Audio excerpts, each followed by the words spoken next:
There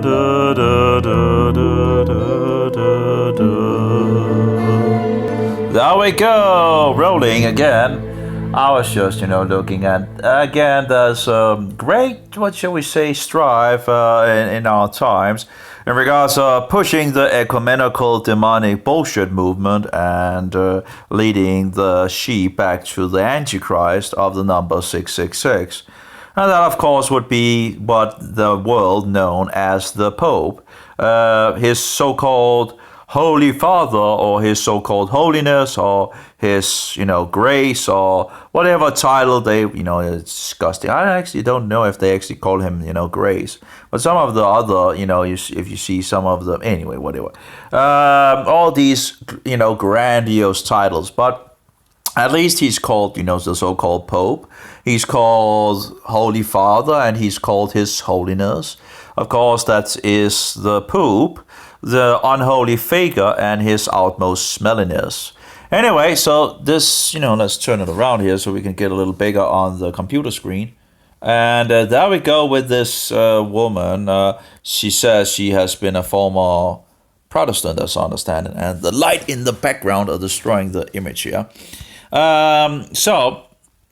And 13 major differences between Protestants versus Catholics. And what is there? There's a flag in regards to the Vatican. I don't know if I can zoom. No, I can't zoom, sadly. But the flag has two keys, and of course what is it called? In regards to the triune crown. In regards to the triune tyrant, of course. It's called the tiara. That's the tiara. So you have the tiara, you have two keys and all that, representing the power, so-called power of the Antichrist in regards of political power and, absolute political power and absolute spiritual power in the world. All of, he's, in regards to the three crowns represents, being head of, what is it called? The universe, earth, and underworld, or heavens, earth, and underworld, whatever, as far as I understand it. Anyway, of course, he takes upon himself all the titles of God upon himself. So that's the very Antichrist, and of course, anti means against, and against Christ. So, Antichrist. Anyway, so we have this woman, and come home to Rome. Yeah, let's go back to the harlot drunken by the blood of the saints. I don't think so. Bye-bye. You Roman Catholics, go away. Go away with all your crap and utter bullshit and, man-made doctrines and following the puppet of Satan and all that, No thanks. Wolves in sheep clothing, that is what they are. Wolves in sheep clothing. And they are really banging the drums in our days. And the people are ripe for deception, sadly. So, I would suggest anyone to, of course, read the Bible and study the Bible and research things for themselves, so they are not led into Romanism and all these Romanizers promoting all that bullshit, and they are wolves in sheep clothing. So, if someone is leading you to the Antichrist of the number 666, that's not the one you want to follow, okay? You want to follow someone, or, you don't want to be led back to the Antichrist. You want to be led back to Jesus Christ, Yeshua HaMashiach, and not his arch enemy. In any case, so there's a lot of, these Catholics out there looking like the real thing, and leading people back. But Roman Catholics are not really. You need to listen. You need to read some history. Some real unadulterated history in regards of Protestants and in regards of Christians. Because when you're a Christian and read the Bible, you automatically, over time, become Protestants. That would be, if you read and understand what the Word of God says, you would become a Protestant in regards of protesting the little Roman horn, The little Roman horn who thinks to change times and laws and persecutes the saints. you would, by reading the Bible, come to the idea or conclusion that you would not be part of a wicked system like that. And yet, we have this picture saying, come home to Rome. No thanks. No thanks. And in regards of going home, right? Oh, yeah, because, Roman Catholicism is the mother church. Well, maybe the mother of pagan bullshit, church. That's, in regards of Roman, in regards of being the old Roman mystery religion. But in regards of the mother church, in regards to the real mother church, that was in Jerusalem, and that was the Nazarenes. Oh yeah, by the way, the Nazarenes are what the organization of the Roman Catholics has deemed as heretics. Oh yeah. You have to be kidding me. People wake up, So yep. That happened in the, at least, I guess officially in the 4th century. It's just, oh yeah, and why was the Nazarenes, which was the mother church, if anything, in regards to Jerusalem, Yeshua was executed in Jerusalem, right? And his followers was mostly Jews, right? In the beginning, right? Oh yeah, so where was the mother church? Oh yeah, that was in Jerusalem. Oh yeah. So that would be the mother church, right? If anything. Anyway, but of course, in regards to Roman insanity and Roman Catholic bullshit and all that, it's just a madhouse, It's flowing out of their mouth with disgusting, stinking puke, and they're overflowing the toilet with crap, actually so much so it overflows at the, overflows the toilet, and anyway, it's just disgusting. It just continues with these insanities and twisting of the Bible, burning the saints, burning the documents and all that, and all their wicked lies that's come out of their mouth, Oh yeah, well we in regards to the Bible and all that, that's our book and all that. We collected that and all that. Oh, I guess the Jews didn't give the scriptures then. I guess it wasn't, Jewish prophets that actually gave the, I just, insanity and the worship of this cookie bullshit that they have. No, I don't want to bow down to a cookie, okay? I don't want to make the upside cross before a cookie. I don't want to worship a cookie. I don't want to adore a cookie. I want to trash the cookie. I want to throw it out, stop doing all the idolatry bullshit of yours. And that's what I, pretty much. I'm just tired and I'm fed up with bullshitters, and Roman Catholicism is the greatest bullshit organization in the world. And most deceptive, satanic bullshit in the whole wicked world.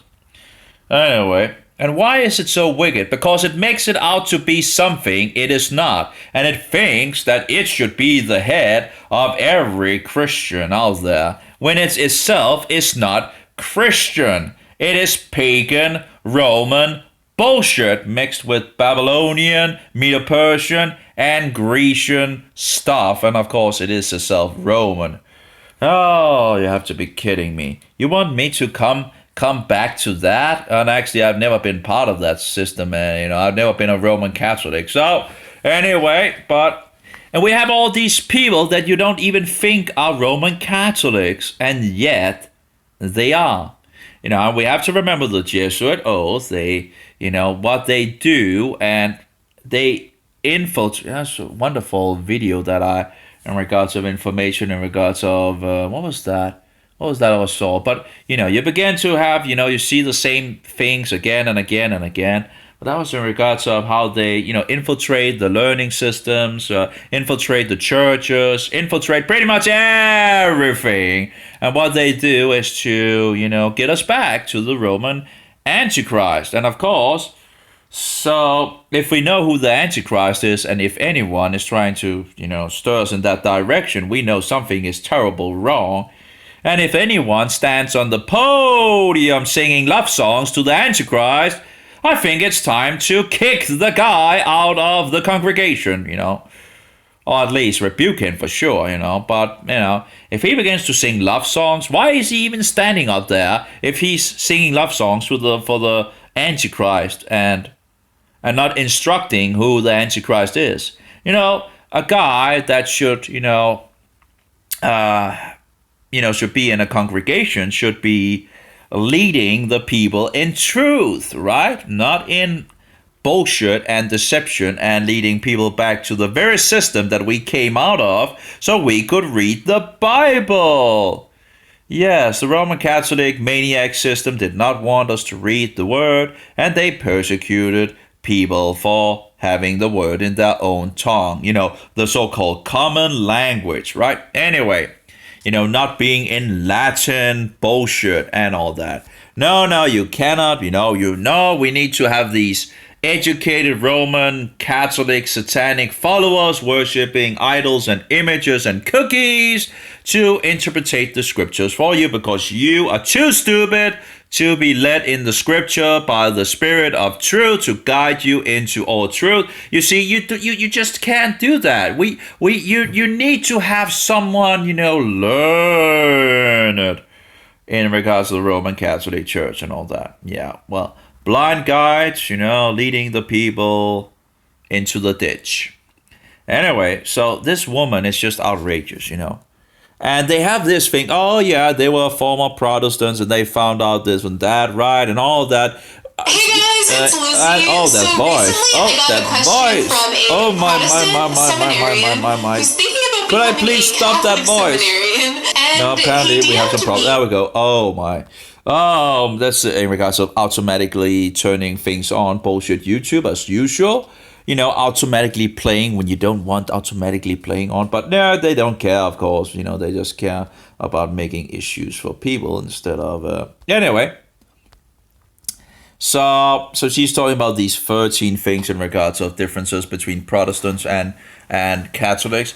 I would think, the one main thing in regards of differences is that, Roman Catholics are following the devil and the Protestants are trying to follow God, as their best, up to their best ability. And yes, they have issues here and there, but, but they, we want to read the Bible. If you actually see the statues around in regards of, from Roman Catholics, they have, statues representing that they want to have power over the Bible, the Word, again, where you see Protestant statues of many of these different Protestants standing with the Bible in their hand and pointing to the Bible and showing the Bible that we are going to, this is the Word and the Word we are going to follow.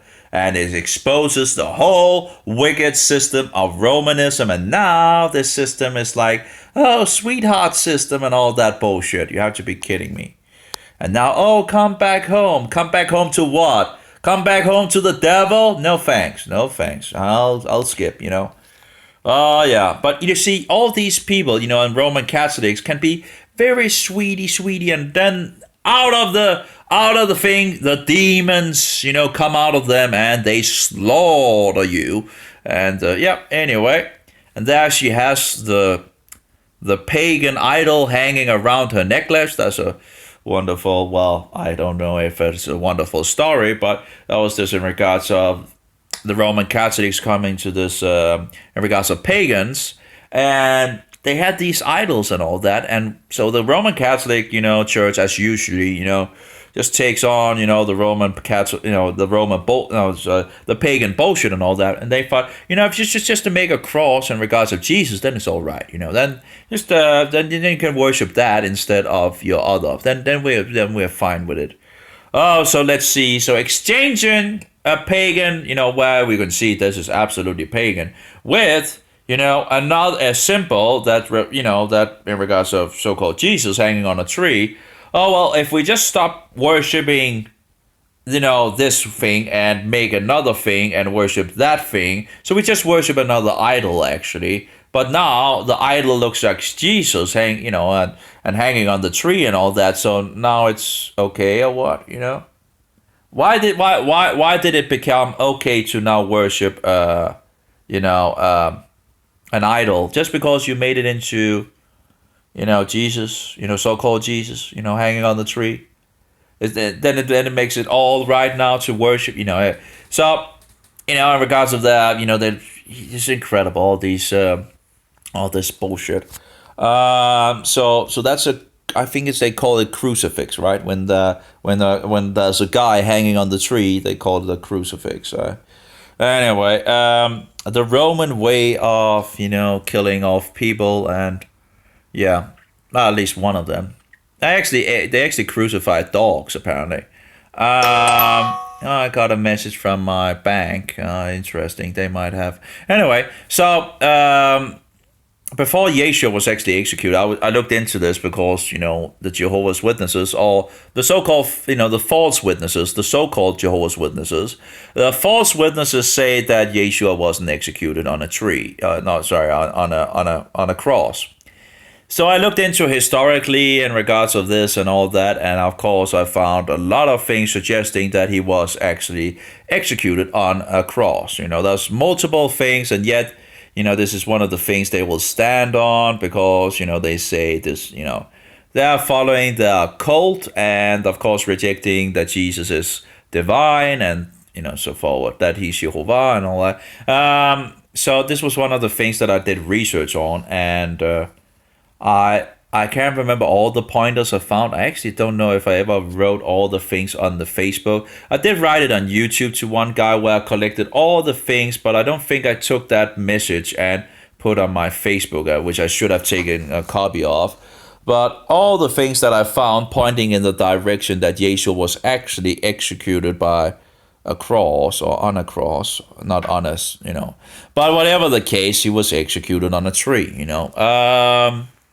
But the Romans, when they say, the Romans wasn't executing people on the cross at that point and all that. Well, if you go back in history, they were already before Yeshua came about, crucifying dogs on a tree every year, and that was in regards of the dogs. The guard dogs apparently didn't bark when the enemy, the pagans, came to Rome, and thereby they got this tradition of crucifying a dog in Rome on a specific date. So if they did that, apparently they must have already been crucifying things, right? Anyway, and of course we have first century stories of crucifixions of other Jews as well.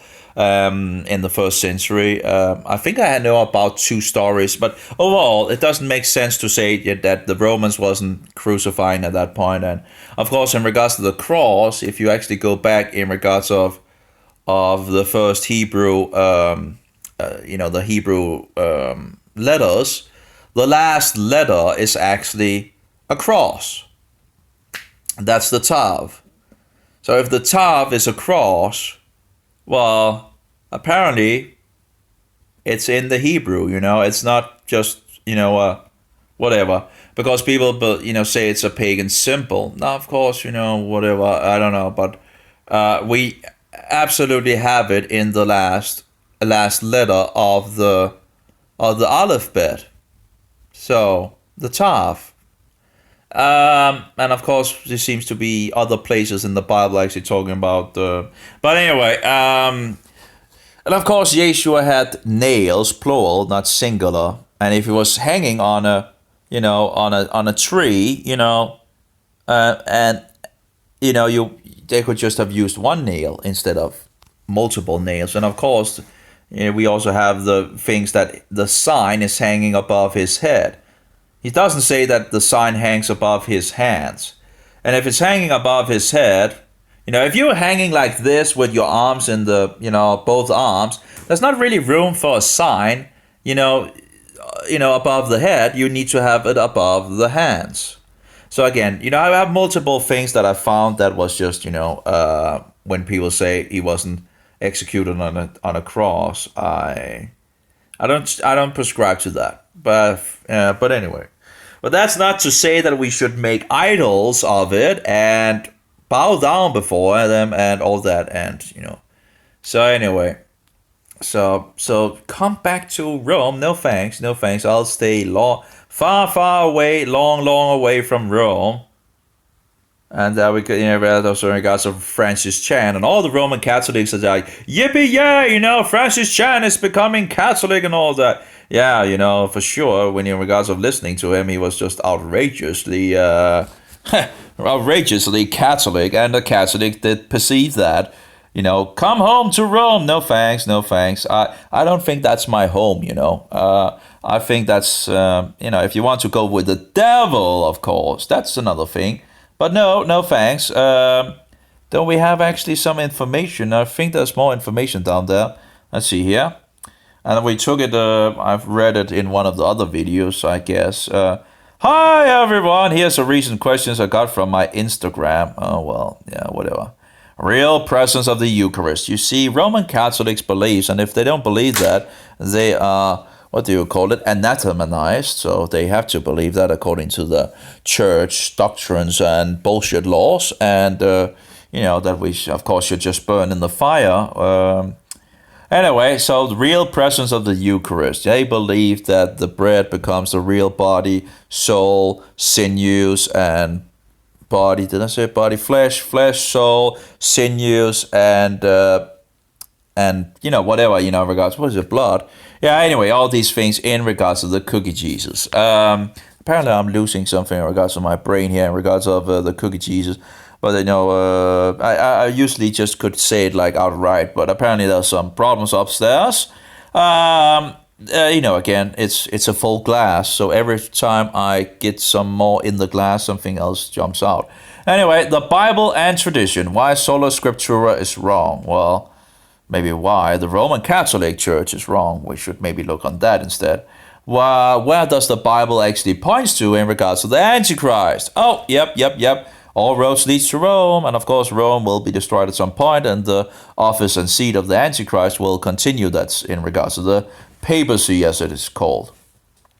Focus on church history. Yeah, well, are we talking about real history, or are we talking about adulterated history written by Roman Catholics, and this whole system of propaganda, promoting all the bullshit and the nonsense and the trying to, what shall we say, write out all the things that is bad about the Roman Catholic, write that out of history and then make up their own, own version of it, which is, bullshit. Why faith alone salvation is wrong. In regards to faith, we have faith, but we're also called to follow God in regards of, standing on, the saints of those keeping, guarding, protecting, observing and what's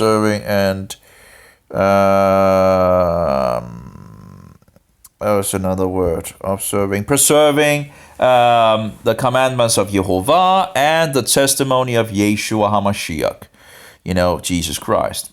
So, and of course we know Roman Catholics are running off with a lot of pagan bullshit, and so absolutely, there's the Roman law or there's God's law, and, Jehovah's law. And the Romanizers always seem to break down the law of Jehovah. And the Protestants, sadly, some Protestants are ending up in lawlessness because they're following after Roman Pharisee Paulus, and he leads a lot of people into total lawlessness. And I would suggest, people to skip the letters of Paul or be very, very careful of the leaven of the Roman Pharisee, who all Asia rejected in the first century, according to Paul himself in 2 Timothy 1:15. And then you could go to Revelation chapter 2, verse 2. And of course, we knew that someone would come and sow the bad, poisonous seeds, because we know that Yeshua said that Satan would sow his own seeds. And they would grow up until the harvest. Anyway, so that's, of course, should be still going on, and it is. 10 Bible verses condemning faith alone salvation. Okay, that was, well, I guess, I don't know, but let's see. Redeeming physical matter plus icons and church art. To the fire with all that bullshit. That would be my suggestion. in regards of cookies, idols, images, and all that. I've seen what these Roman Catholics do. They can't lie. They will try to lie. Because they lie like they lie like it's their nature. And I remember one of the guys saying that to call Roman Catholic liars would be to do them a favor, and I do understand what he means by that. They are natural liars, they're natural deceivers, and when you see and find out things, and then you see how they lie and deceive, talking with a double tongue and all that, you find out that there's something very, very wrong. So, what is papal infallibility? Well, that's actually interesting in regards, but of course he wasn't a Christian. That was Hitchens talking about the infallibility in regards of the Antichrist and all that. Now, of course, he didn't call him the Antichrist, but I wonder why he actually would use these grandiose titles in regards of. But anyway, but he talked about this thing when the so-called Pope died. Then it was a wonderful, it was not a wonderful thing that a person had died, but it was a wonderful thing that you didn't have a man in the world that thought he was infallible. Anyway, so, and you could go on for some months in regards of not having a man, in regards because they're, choosing another and all that. Anyway, why call no man father doesn't disprove calling the so-called Pope father. Well, that's twisting and bullshit, Roman Catholic bullshit as always. And you have to be kidding me. These people will do anything and everything to twist and defend their bullshit. And, even the gigantic Egyptian erect, penis, idol penis standing in the front yard of the Antichrist. What will they say? Well, they will say, oh, there's a cross on top of it.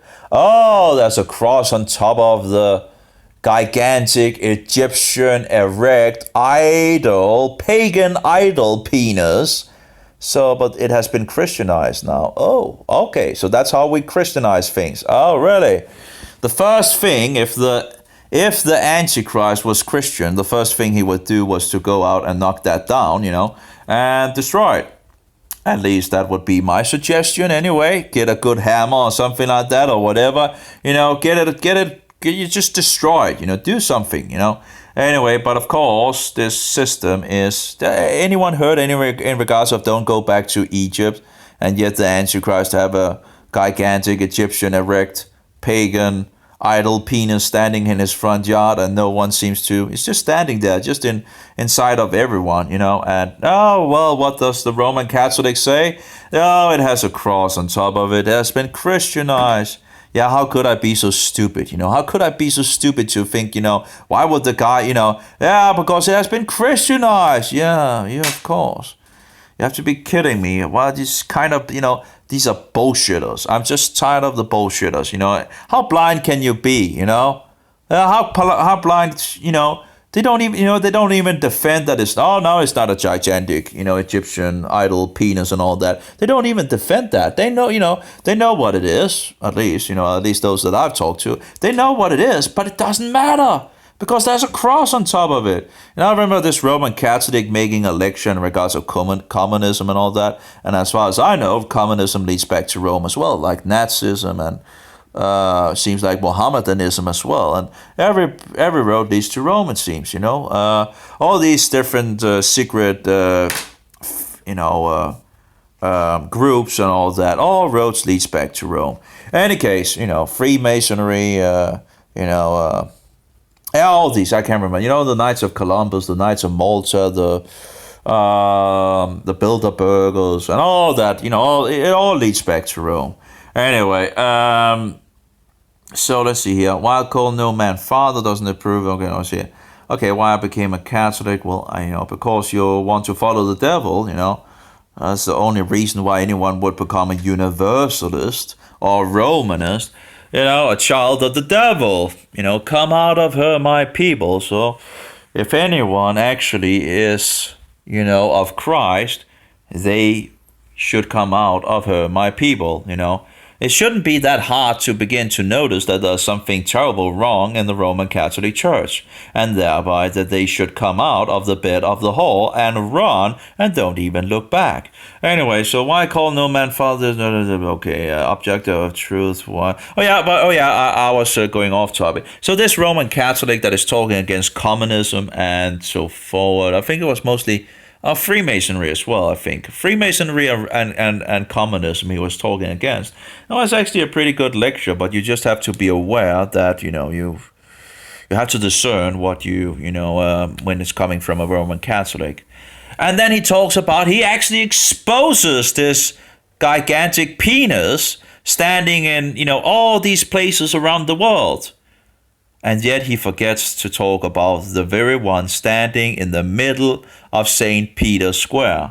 You have to be kidding me. The guy, saying, oh yeah, this is, pagan bullshit and all that, right? I didn't use that word. But anyway, in regards to bullshit. But anyway, but he's showing images of, the Washington Monument, which is one of these, standing around the globe and all that. But he talks against it and all that, and never ever mentions the very one that stands in the front yard of the Antichrist. Not only is one in the front yard of the Antichrist, the other second place I looked on Google, which was also a Roman Catholic, that was like what was it called, in regards to where there was a lot of pagan gods in the past. The Pantheon, whatever, that's the big gigantic thing and all that. And outside of that Catholic building stands another Egyptian penis. You have to be kidding me. So anyway, so that was just my second choice, and apparently, as I understand it, there's a lot of these in Rome actually. Of course, there's a lot of those around, the world, I guess. It seems like they are here and there, anyway. So let's see here, infant baptism and pouring water, facts about Catholic baptism in the person of Christ. Now, in regards to baptism in water, Yeshua did not come to baptize with water, did he? What did Yeshua came to baptize with? The Holy Spirit. Okay. It was his disciples that baptized with water, but Yeshua himself came to baptize with the Holy Spirit. You see the guy hanging on the tree next to Jesus, and he repents, he understands that he has done things that are wrong. He looks to Jesus and asks him to forgive him. Let's see, did I get that right? I'll see if my memory serves me right. He talks about him, in regards to remembering him. So I can't remember it word for word. But the thing is, what does Yeshua say to him? I'll tell you this very day, you shall be with me in paradise. He was saying to the guy, yes, you shall be with me in paradise. That's like, wow, And, so he was, the guy hanging on the tree. Yeshua didn't say, hey, you need to get down the cross first, and then you need to get baptized. And after you get baptized, you need to eat, the Eucharist bullshit and all that. And then you might be saved and all that. No. Or that you need to do all these pagan things and all that. No, Yeshua was just saying to him, you shall be with me in paradise. I tell you this very day that I'm hanging on the tree with you, you shall be with me in paradise, which is yet future. You see, some people believe that apparently that paradise is in Sheol, because they say, oh, you see, this very day he shall be with him in paradise. No, wait. If that is true, if paradise is in Sheol, or the realm of the dead, or the underworld and all that, well, the underworld will be cast into the lake of fire in the future. And if paradise is in the underworld, where Jesus was going for 3 days and 3 nights, well, then it's going to be destroyed. So that doesn't make sense, So give me a break. Sometimes these translations out there putting the comma in the wrong place and all that. You have to be kidding me. But anyway, I guess they might be working for Rome anyway. So Justin Martyr that says that if you meet someone that say they're Christians and they say they believe that you're going directly to heaven, and all that, don't even believe they're Christians. Like, okay, so how many Christians in our days believe they're going directly to heaven when they die? Well, a huge amount. No. As far as I can see, we are going to sleep in the underworld until the resurrection. Yeshua is coming back to resurrect us, right? So if he's coming back to resurrect us, why would he come back if we're already in heaven with him? Does that make any sense? Anyway, and he's going to set up his kingdom on this very earth for 1,000 years.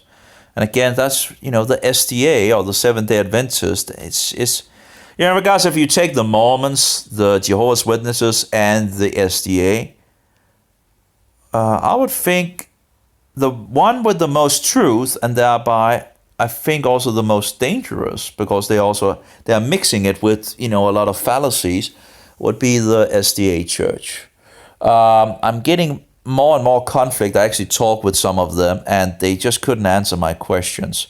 Apparently, an SDA priest was writing to me, but apparently he deleted his comment before I saw it, so I don't know what he was writing. But I'm open for just for having a talk about it. And there was not one single person that could actually give me a good answer. We're talking about in regards to the 1844, and I don't know that much. I'm not totally, so I'm just asking questions, because that's what I do, and what I know and all that, putting forward, asking questions and all that, and of course making some conclusions. But if I'm wrong, they can just correct me, right? But if I don't, if that's, But anyway, I didn't really hear anything in regards of. Again, just seeing more and more problems. But it would, it's nice to have at least some people come forward, so that it also gives some validation for what they actually believe, when they're actually standing for that. Yes, we believe this, and trying to defend it. And when in regards to defending it, just totally oh well. Anyway. There's still, I guess, the last group in Denmark, it seems, that really stands for who the Antichrist is. So I can't really, and they are keeping the Sabbath, and that's, true, but why wouldn't they keep the festivals? Well, because Paulus says, or because Ellen G. White says, And they should know better, if anything, because they should have heard it from other Christians keeping Sunday instead of Sabbath, because that's usually what they do. They say, but Paulus says. So they should have known better than throw a Paulus at me when I'm pointing it out. But anyway, but of course, all the three groups, I would probably suggest keeping away from them. It's not that one cannot learn anything from them, because there are some things that one can learn. The Jehovah's Witnesses, for example, in Denmark, have a huge amount of resources in regards of the name Jehovah, because that is what they, are really, really going into. But they don't believe that Yeshua is Jehovah. So they deny the divinity of Yeshua and only think that the Father is God Almighty, which is a big. They're trained to take away your. They're trained to take away your faith that Jesus is God Almighty. I remember one of these women on Facebook who was a Jehovah's Witnesses, and she began to argue that that in 20 years doing what she did. The conclusion was, she always heard the conclusion that it's a mystery or something like that. And I'm like, okay, I'm not going in that direction in regards of just saying that the Trinity is a mystery and all that. I think Yeshua explained everything. It's actually the Trinity with a twist. It's actually having the children of God as well. And just pointing to John 13, 14, 15, 16, and 17, and where it's the most concentrated place in the whole Bible, as far as I know, about this doctrine. And so I'm not, just.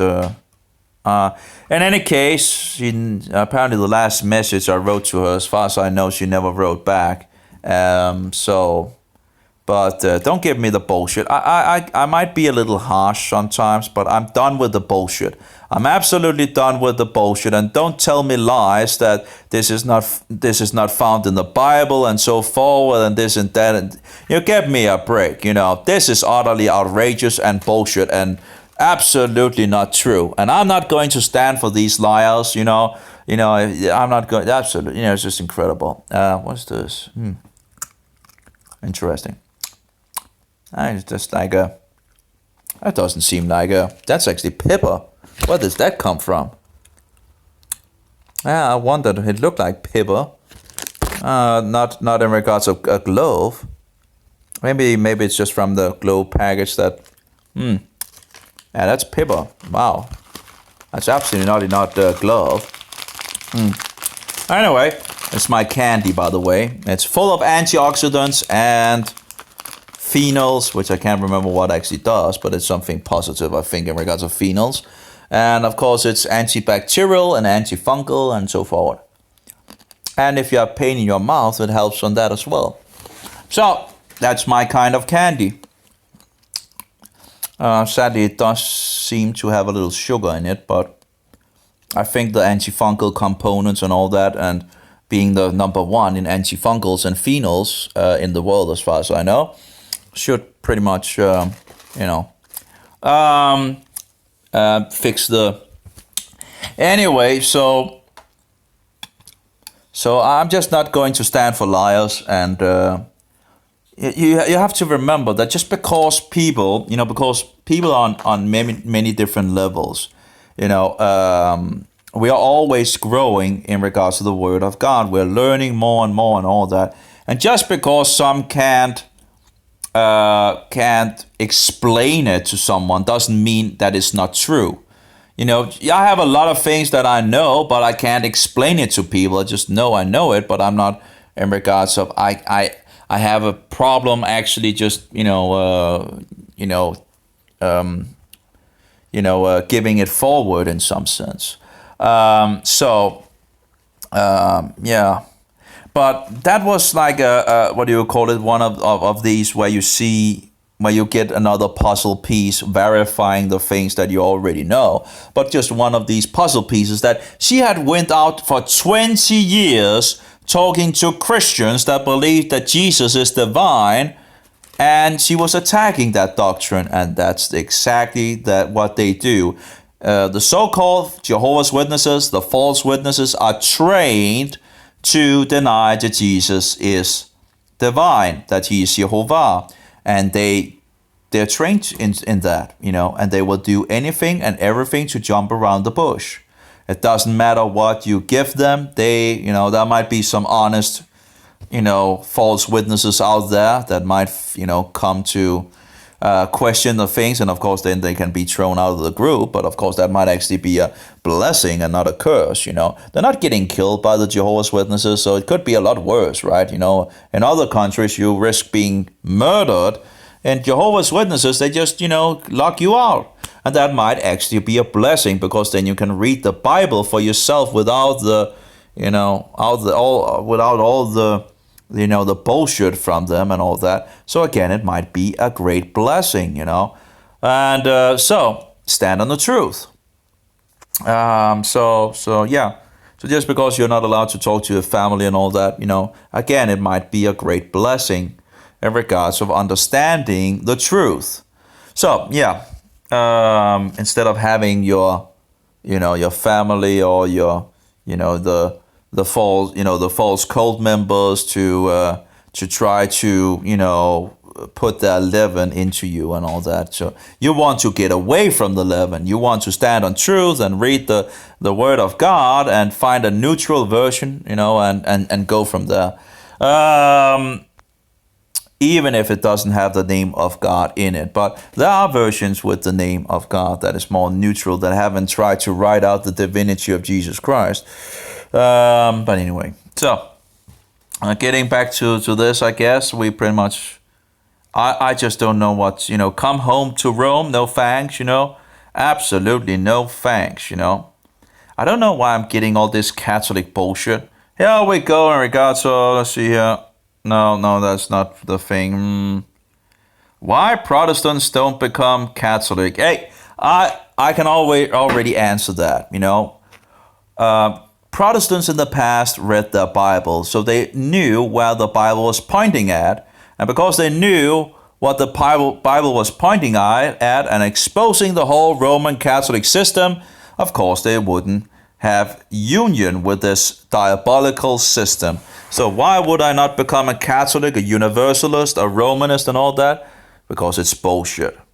It's a bullshit demonic system. And now, of course, in our days, when people don't read the Bible and don't understand what the Bible, because they don't, there are so many other things in the world, and we have all these wolves in sheep clothing preaching out there and all that, and no one is actually talking about, learning the people in regards to the Antichrist. And that's one of the things that I really have to give it for the SDA, even if they teach false issues.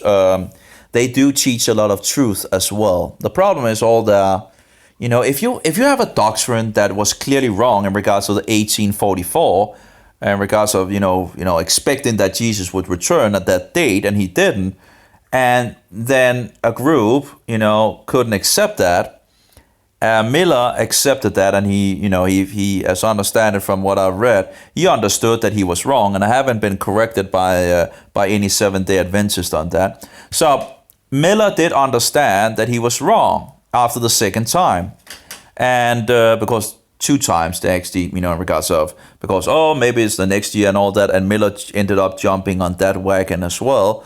Was really, he was really assured that this was the next year and all that, and then it failed. So he understood that he was wrong. He understood that he was totally wrong, and that was, just to the garbage with this crap, right? But apparently a group of these Seventh-day Adventists, maybe more than, I don't know how many, but they couldn't accept that. So in regards to not accepting that, they began to build on this false idea. So the idea was already invalid, and then they began to build on it. So this is just insanity. The first thing that these people should have done was just to throw it away and go back to the Bible. It's not, okay, just accept that you're wrong and go back to the Bible, But no. They had to build on it. And again, the more I learn about the Seventh-day Adventists, the more issues I see. So why Protestants don't become Catholic? Well, let's hear her explanation. I would think because they know their Bible. Let's see. There are not one of the other things is also that the ecumenical movement and the Romanizers will use the argument that there are many congregations out there, and we should be in union, all of us, and all that. Well, if there is, conflict and a lot of congregations and all that out there, we can thank the Jesuits for that, because that's one of the things that Jesuits do. If they read the Jesuit oath in regards of going out and making splits and making problems in regards of the Protestants, because then they will focus less on the Roman whore and the Antichrist, right? Because if you have fights between Protestants, you might forget about the Roman Catholic whore, right? Anyway, so this is one of their ways. If you go read the Jesuit oath, you can see it's one of the ways where they are. So if you have more splits than, but of course in regards of already the first century, we already know there were 7 congregations in Asia Minor, and that wasn't a problem. But we had 7 congregations that Yeshua is writing to each of the 7 congregations in different places. Oh, actually, John is writing on behalf of Yeshua, of course. Anyway, let's see. There are not 100 people in America who hate the Catholic Church. There are millions of people who hate what they wrongly believe to be the Catholic Church, which is, of course, quite a different thing. No. Sadly, there's only millions, I guess. It's very, the number is actually very small compared to what it should be. And it's very sad because no one actually knows in regards to who the Antichrist is anymore. So the Roman Catholics are trying, are deceiving, are lying, are twisting, and they will continue to do that because that is their nature. It's just that they're mixing truth with lies, and they're trying to get the Protestants back, so-called home, to Rome. Hey guys, it's Lizzie. So I thought that this would be a really interesting video. Why Protestants don't become Catholic. Yeah, why would that be? Maybe because they don't want to be part of the system of the devil. That might be one of the reasons, I've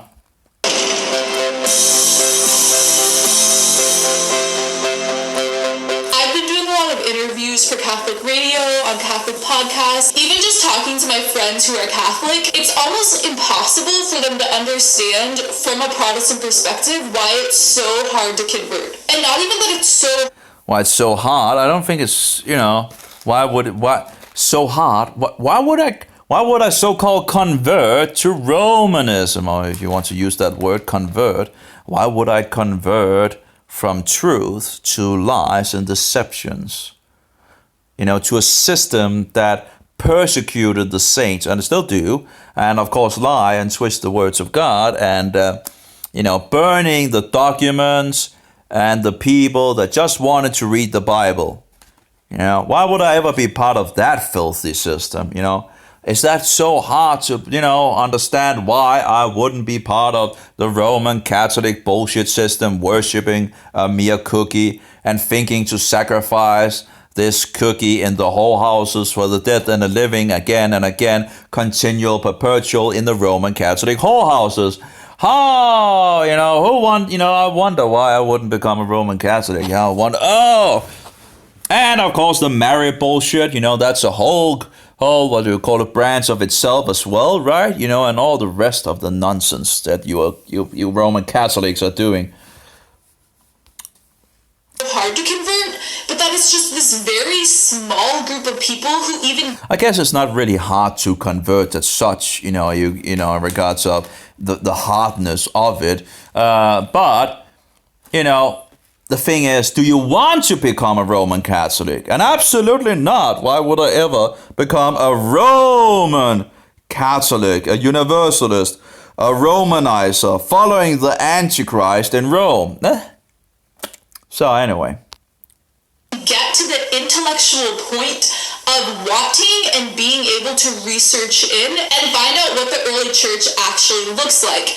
And yeah, there we go with the arguments and all that, because the Roman, the early church, this and that and all that. Well, there's a thing called censor, and the Roman Catholic Church have censored a lot of document and burning and persecuting the truth and all that. You just have to consider that before you're going into the so-called fathers and of the church, and you have to be kidding me. I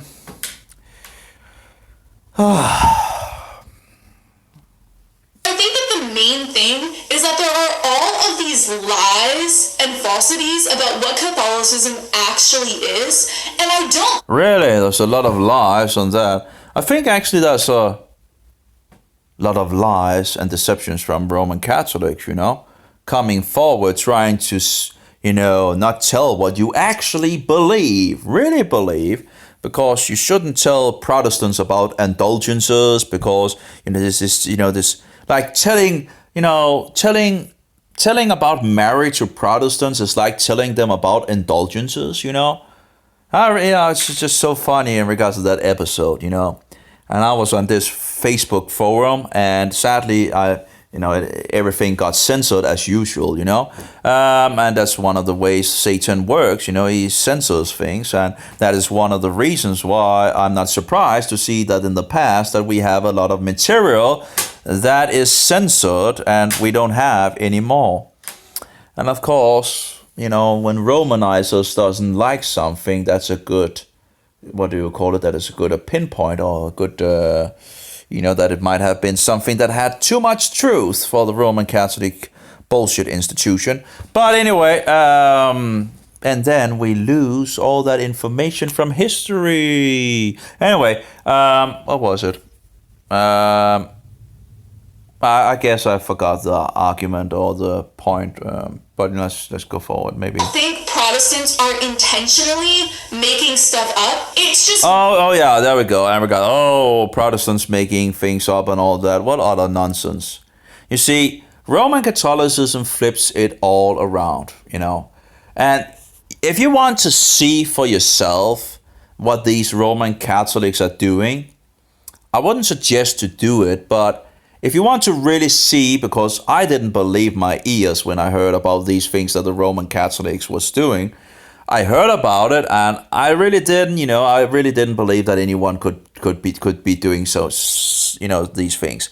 And I remember going to Jerusalem at this, main Catholic, and I think, if I remember correctly, the Catholics and the Orthodox are sharing it or something like that. But anyway, I went, and I remember, when I came in there at the stone where they say Yeshua was laying and all that. I remember just feeling I wanted to get out of that place. I didn't want to be in there, but I was like, I need to see this for myself. I need to see what these people are doing, and this is disgusting. It's utterly disgusting. It's utterly disgusting. And so if you really want to see what Roman Catholics are actually about, now of course, actually in our days, it's getting more and more open in regards of what actually is. So you could do some search in regards of worshiping a cookie, lighting candles to Mary bullshit, so-called Mary. They call her Queen of Heaven, an everlasting virgin. And all these things are just utterly nonsense. And of course, they believe pretty much the same thing about Mary that the pagan Mohammedans are believing. Two sides of the same wicked coin. And of course, Rome is the head. Anyway, you want to say that Protestants are like, that's the same thing when you have Roman Catholics coming out of the system, high title persons and all that. And the Roman Catholics will discount them. Oh, they were never a Roman Catholic, and they were never this, and they were never a priest, and they were never whatever and all that. It's the same bullshit that they have been using for hundreds and hundreds of years.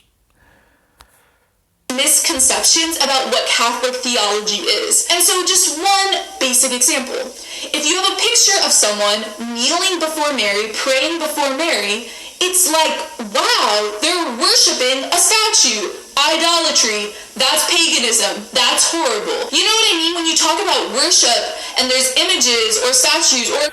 Yeah, I guess it's just a misconception, right? By the way, in regards to the cookie, right, you believe it becomes the real blood, sinews, flesh, and soul of Jesus Christ, and you are allowed to worship that, right? So let's just take the images apart and the idols and all that, and let's just take that aside, and let's talk about the cookie, right? Do you believe the cookie become God? And yes, you do, because if you don't, you are anathematized by the church. And you just, read the document from Trent, right? You have one anathematized after another in regards to, and I don't know how many curses I have upon me from the Roman Catholic Church on bullshit institution, but it seems to be a mountain of curses. But who cares about that anyway? It's just a Roman Catholicism that is utterly bullshit. And of course, Yeshua said we shouldn't curse anyone, right? And what does the Roman Catholic Church do? Oh, curse to the left and the right, So let's just take the pictures and the statues away and say, okay, you're while you're kissing them, bowing before them, making the upside cross, you're fixing this smoke thing, and I probably forgot, But anyway, while you're doing that and you say, oh, we're really not worshiping the image or the icon, or the image or the statue or whatever. By the way, the Orthodox actually believe the Holy Spirit is in the image, in the icons. I just think, give me a break. Anyway, and all that. But let's just discount that, right? And just talk about the cookie. Do you worship the cookie? Do you worship the cookie? Let's just keep it to the cookie, right? Because that is something that Roman Catholics are putting on a pedestal in regards of the Eucharist. Do you worship the cookie? Yes or no? It's really hard. It shouldn't be hard to explain, right? Again, in regards to that forum where the Roman Catholics were, 3 Roman Catholics were coming out of the bushes, and of course I was censored. It's very sad. I should have put it on YouTube. And I had a sense that it might actually be censored, and it was. So because it's not. Again, it's the way that Satan doesn't want to be exposed, and it's very annoying because you use so much time, and then you're just getting lost. Your information is getting lost again and again and again and again. It's very sad. But this is a way of Satan, to remove information. And anyway, so one of the Catholics was rebuking another Catholic for putting up Mary and prayers to Mary and all that. And he told him, you shouldn't do that because that's like telling the Protestants about indulgences. And I'm like, okay, you cannot even tell the Christians what you really believe. You can't even stand for what you actually believe. And he told about, this Mary thing was one of the last things that Catholic was learning or whatever bullshit, whatever. But yeah, it was interesting to see how they came out of the bushes, and I was loving it all. They were just exposing themselves because they were telling what they actually believed. And this, one Catholic was apparently, further than the other. Apparently the other was, in some sense, a more newcomer or whatever. So he just pushed forward in regards to the Mary thing, so-called Mary. Anyway, so again, this is in regards of the twisting and the things that they always do. Oh, we don't worship this and that and all that. We're just kissing them. We're just bowing in front of them. We're just making the upside cross. We're just lighting candles in before them. We're just, fixing the smoke in regards of before these idols and statues and, and images and all that. No, but we're not really worshiping. We're not, adoring. Just give me a break. This is bullshitters. This is bullshitters. These people are worshiping the devil.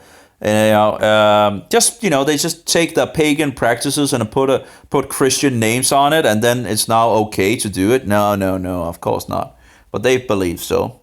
A crucifix, and that's part of worship. You're like, wow, they're worshiping pictures and statues. That's idolatry. And so that alone is just something where you're like, if this is a part of their service, that's sinful, that's evil, that's against the Bible. It's just complicated things that can easily be misinterpreted.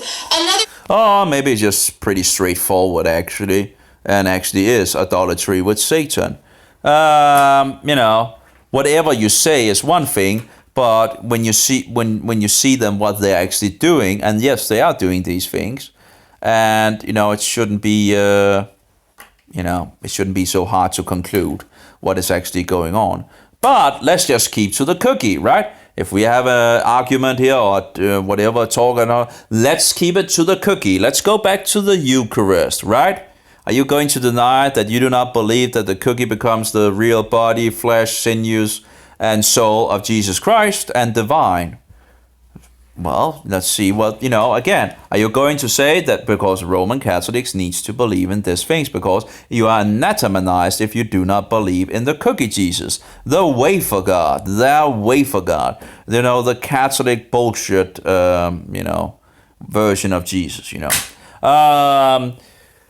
So again, let's just take this argument away from in regards to the idols and images and all that, and let's just and ask, what about the cookie, right?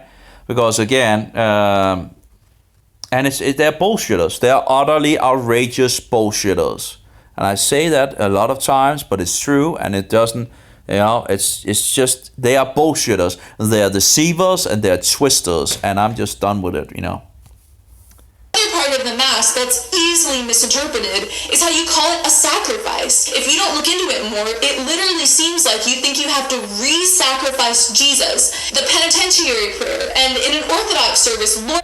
Yeah, the thing is, even if she's trying to argument or something, sometimes you actually can see underneath what she's saying that there's a problem. Because they believe that the cookie becomes Jesus. Just get that, right? Okay? These are trying to defend in regards to the sacrifice for the living and the dead again and again and again and again and so forward, and they will try to smooth that out and all that. But listen to what she's actually saying underneath what she's talking about, that they indeed believe that the cookie becomes the literal body, flesh, souls, and sinews of Jesus Christ. That already should be a thing that, Anyway. Lord have mercy, Lord have mercy, Lord have mercy. That just seems like this insane, intense focus on sin. The idea that you're kneeling before the wafer, which is the Eucharist, from a Protestant, postmodern perspective, it just seems crazy to literally believe that's the body and blood of Christ. Oh yeah, don't forget the body, soul, sinews, and flesh of Jesus Christ.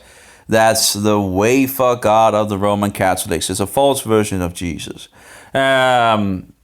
It's, you have to be kidding me. And how they twist the scriptures to make that, about that, it's about a cookie and not about the body of Jesus that came down from heaven or from the heavens in regards of his body, the very living bread that was broken for the sins of the world once and for all when the Passover lamb was slain and the wine poured out for the sins of the world once and for all. Not in a perpetual, continual sacrifice in the Roman Catholic whorehouses. And by the way, you don't need to pay the Roman Catholic Church or the Antichrist to forgive you of your sins and all that. You go to God, you don't go to the Antichrist, okay? The Antichrist, as we know, the devil wants to be like God, right? So he's trying to, be what God is. Growing up, that transubstantiation says the accidents are still the bread and the wine. I mean, it's so easy once you understand transubstantiation. But I think that as a Protestant... if you just knew some Greek philosophy in regards of, what is the guy called? Not Plato, not Socrates, and actually Socrates, not Socrates, not Plato, but what is the third guy? I have a way of forgetting that name because I wasn't very interested in that guy when I was in the occult. What is it called? I could just, look it up quickly. Aristotle. Oh, that I don't need. Okay, Aristotle. That came in my head. Okay, so if you just understand some, Greek philosophy in regards of Aristotle, you will understand what transubstantiation is. No problem. You just need some Greek philosophy. And why would I mix Greek philosophy in regards to the Bible? Because, you have to understand Greek philosophy to understand the Bible. Oh, what outrageous bullshit, Oh yeah. I remember seeing one of these Logos programs. This is one of the 3 big biblical programs, and one of them has apparently stopped. I don't know what they're going to do and all that. If they're going to re-release something or whatever. But anyway, still waiting to see, because that was my program that I would have paid for if I could in regards of resources and all that. But anyway, so but they talked about having something in the maybe in the future. I don't know, but apparently, yeah, I don't understand why they didn't just open source it all. That would have been a very powerful open source biblical program, but apparently they don't want to do that and all that. That's utter nonsense, I think. But anyway, and then they just closed down the program because they thought there was no need for it anymore, whatever. Anyway, but yeah, Logos program, and you got into this webpage and all that, and it was promoting this, this Greek philosophy and all that. I don't need Greek philosophy to read the Bible. Actually, it's much better to keep away from Greek pagan philosophy. Why would I mix that with the Bible? I have to be kidding me. I felt like it would be offensive to ask these people, why are you doing idolatry? It just seems so awkward because it seems so horrible. Does that make sense? Because it is idolatry. I don't know if in regards of needing to ask them about it, it is idolatry. Roman Catholics believe the Eucharist becomes the literal body, blood, sinew, soul of Jesus Christ. Don't tell me it's not idolatry. It is idolatry. And thereby I am now anathematized by the Roman Catholic insane asylum. You can find a lot of the curses in the document of Trent, for example. But these bullshitters, these are outright bullshitters. And you really have to be careful. They are wolves in sheep clothing, and they are very slick. Sense, like I didn't even feel comfortable asking about. And they try to, outsplain the things, but then you actually find out, they can say something, but that doesn't mean it's true. And you really have to be aware. And when you then find out who is actually telling the truth and lying and all that, you become kind of, you find out where the enemy actually is, where the greatest enemy of Christianity is. And then, of course, if you study real history and, research the Bible, you will become a Protestant naturally. That would be the natural thing to become. About it, because I just felt like it was so sinful. And so things become easily misconstrued. And so when you're within the Catholic or Orthodox world and you talk about how during worship you have icons or statues, it's just like... Yeah, icons which they say actually has the Holy Spirit in them. You have to be kidding me. Whatever. And she's trying to, smooth things out. And it's just, don't even go there. Don't even go there. Just keep out of this system, this wicked system. Don't fall for these liars and deceivers. And we're smoothing out the things and this and that. Oh, give me a break. Reminders of our Christian family members. And it's the idea that people don't die. They are in heaven with God right now. Yeah, okay, the heaven doctrine. So maybe we should go to Justin Martyr. Now, of course, Justin Martyr had some issues as, everybody, but you have to discern things when you read them and all that. But anyway, so Justin Martyr, what does he says? That if you find someone that calls themselves Christians and they believe that you're going directly to heaven when you die, don't even think they're Christians. Huh? Well, and I think actually that the Roman Catholic Church accept him. But of course he had other issues that, so you really always have to have the Bible as the measurement to measure by. But anyway, in regards to this going directly to heaven, so why is Jesus coming back to raise us up if we are already in heaven with him? You heard about the resurrection of the dead and the living, in a way to either everlasting life or eternal death. Ever heard about that?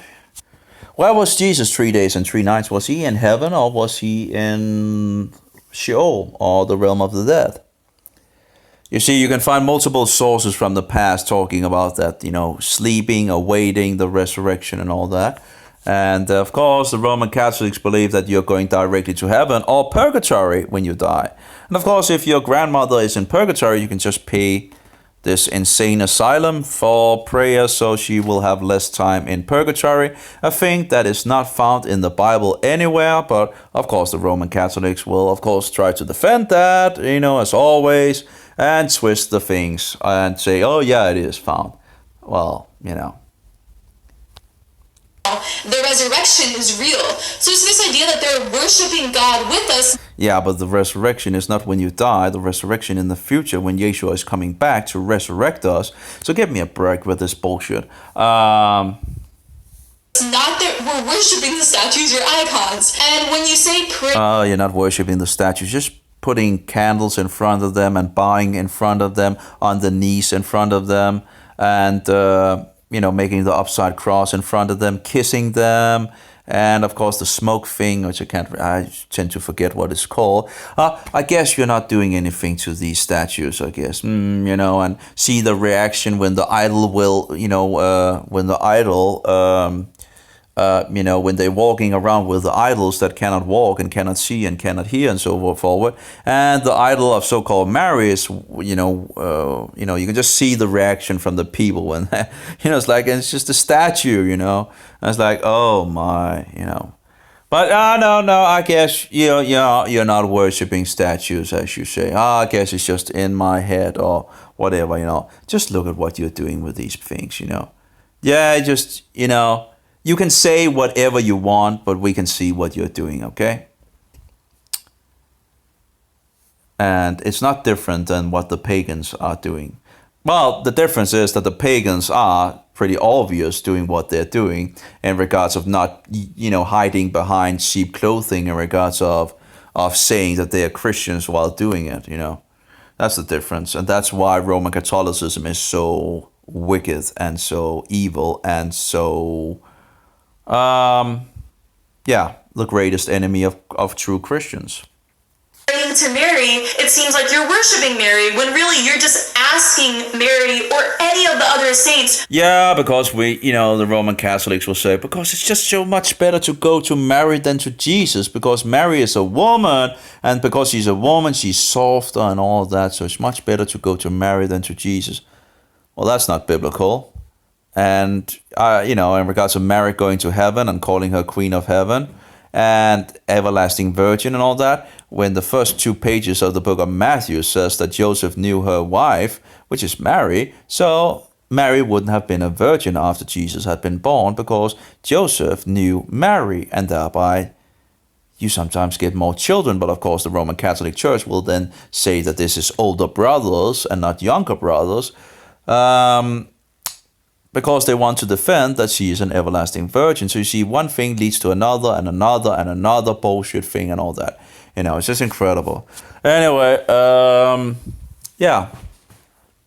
But no, Mary was not an everlasting virgin. She's not the Queen of Heaven either. That is actually a title for a pagan goddess known as Inanna.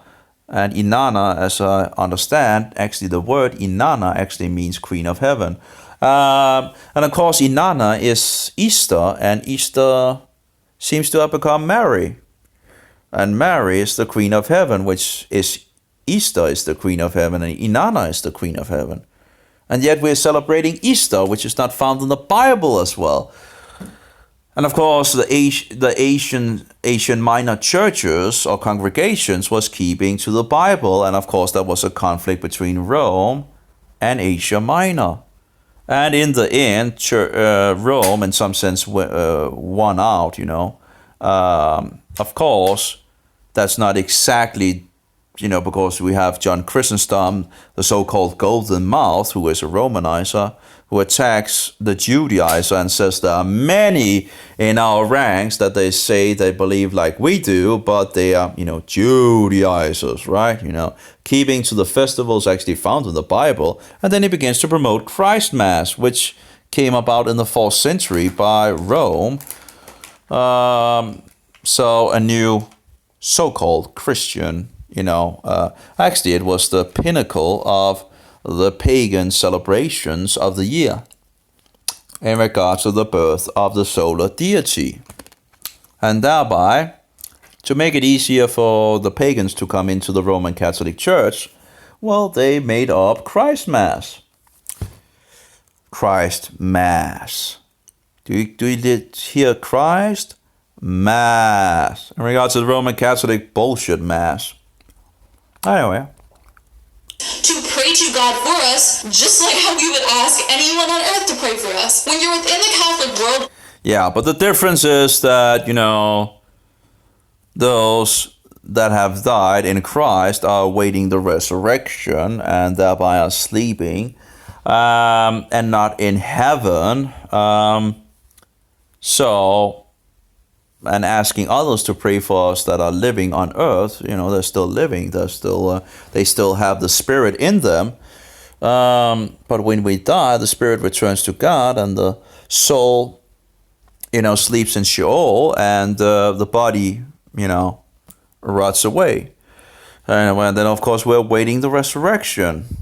But yeah, of course, we have Protestants promoting this doctrine as well, and in regards of heaven and hell doctrine, which actually, as far as I can see, goes back to paganism again.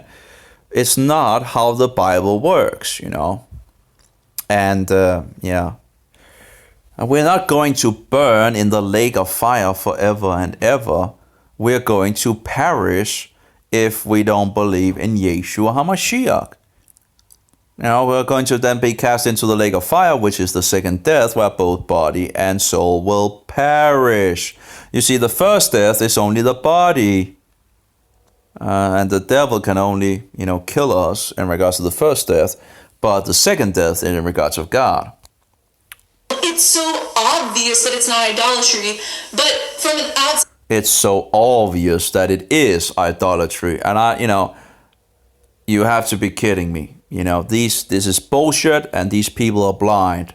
They are utterly blind. They're worshiping. They're as blind as the statues they are worshiping, And the Bible talks about the same thing in regards to people worshiping statues and idols and images and all that. They become blind as the statues themselves. And anyway, whatever, something. I can't remember all the things. But anyway, no, it's just... outside perspective, you don't even want to ask questions because it just seems obvious, blatantly idolatry. And I think idolatry is just something that's so awful, and you just want nothing to do with that. And just one other thing with the idolatry is I heard my whole life the Hail Mary prayer. Oh yeah, we also have the, what is it called, the pearl thing bullshit and all that. Of course, Mary is also called the mother of the church. She has a lot of titles. They're really into this Mary bullshit.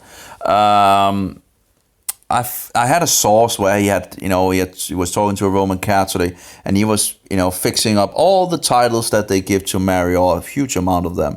And I wanted to actually read that, and sadly, because of the browser, sometimes crashing and all the tabs goes lost. I lost the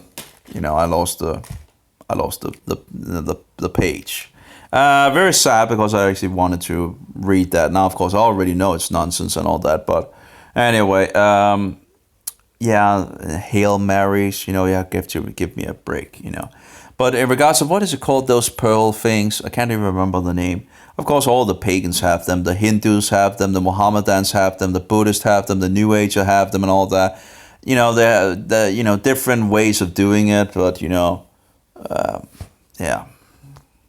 In English, the connotation of hail is a worship type thing. We had a song growing up in my church where we said hail to God. I interpret the word hail to mean worship, but the Greek word that translates into hail means hello.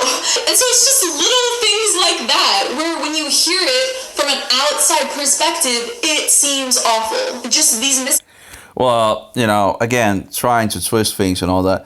But let's just say it just means hello. So you're still speaking to Mary that you believe is in heaven, right? And you believe she's the queen of heaven and everlasting virgin. Oh, you got to be, listen to these bullshitters, why would we, it should be very clear that something is terrible wrong. And if you don't believe, just look for yourself. And misconceptions about Catholicism are the reason that you do not... Misconceptions. So it's a misconception that you believe that the cookie becomes the literal body, flesh, sinews, and soul of Jesus Christ, and that you are actually allowed to worship the cookie. That's just, misconceptions, Again, Roman Catholics are very slick. They're wolves in sheep clothing, and you really have to be aware. And you can sit and talk to them, and you wouldn't you wouldn't recognize them for Roman Catholic if they're not going to tell you. And apparently a lot of them won't, I've talked to Roman Catholics where I feel like, okay, this is probably a Roman Catholic. And you ask the person and they don't even want to say that they're Roman Catholic. Well, actually, you're getting pretty good assurance because you get better to discern Roman Catholics more and more. And you just ask, and they won't tell you, and and in regards to the deception that in regards of Jerusalem, it's just insane. That, finding out later that he was actually a Roman Catholic and asking him when he became a Catholic, and he never answered me and asked him multiple times. And, when you see Roman Catholics and saying, oh, that's not important, and it doesn't matter if I'm a Roman Catholic or not, it doesn't matter at all. Well, it does matter, because if you're defending Roman Catholicism and you're a Roman Catholic, of course it makes sense that you're actually saying what you're saying, right? So I think it matters a lot, Where are you coming from? Are you a Roman Catholic? Are you a professed Roman Catholic? And again, instead of just being able, instead of just saying it, they're just, going around the bush as always. And I'm just, you can't even stand for what you believe. What utter nonsense. If anyone asks me, are you a Roman Catholic? Oh, sorry, if I'm a Protestant, if anyone asks me if I'm a Protestant, yeah, I'm a Protestant. I protest the Antichrist. Of course I'm a Protestant. That's pretty much the definition of being a Protestant, that I protest the Antichrist. And it should be pretty clear that I am a Protestant, but if anyone asks me, of course, why would I have a problem answering that question? And it should be pretty clear from what I'm writing as well. If I'm writing against the Antichrist, of course I'm a Protestant. That makes totally sense, Anyway.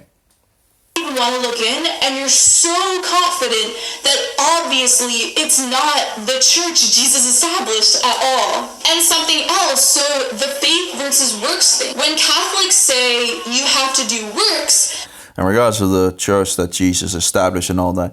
No, you see, Jesus sowed the good eatable weeds. The eatable wheat. And then the devil, the enemy, came and sowed the poisonous darnel. And they would grow up until the harvest. So we would expect, there are some that they say they're Christians, but really are not. And growing up with the Christians. And if we just look at history in regards to the persecution from the Roman Catholic Church, that should be very clear. And also persecuting the word, burning documents and, attacking the Bible on so many levels, trying to get rid of it and all that. It should be very clear that Roman Catholicism is not the Church of Christ. and that's part of what saves you. All that we need is that God, the Holy Spirit, is living in us, working in us. And that was just something in regards of, that there's no salvation outside the church and all that bullshit, right? And then, but, they talk with two tongues and all that to talk through both sides of their mouth and all that. So, then they will talk about, that you can be saved even if you're, you have all this ecumenical bullshit movement rounding around the pagan high priest, which is the so-called Pope. But, anyway. that causes us to do good works, to do charity.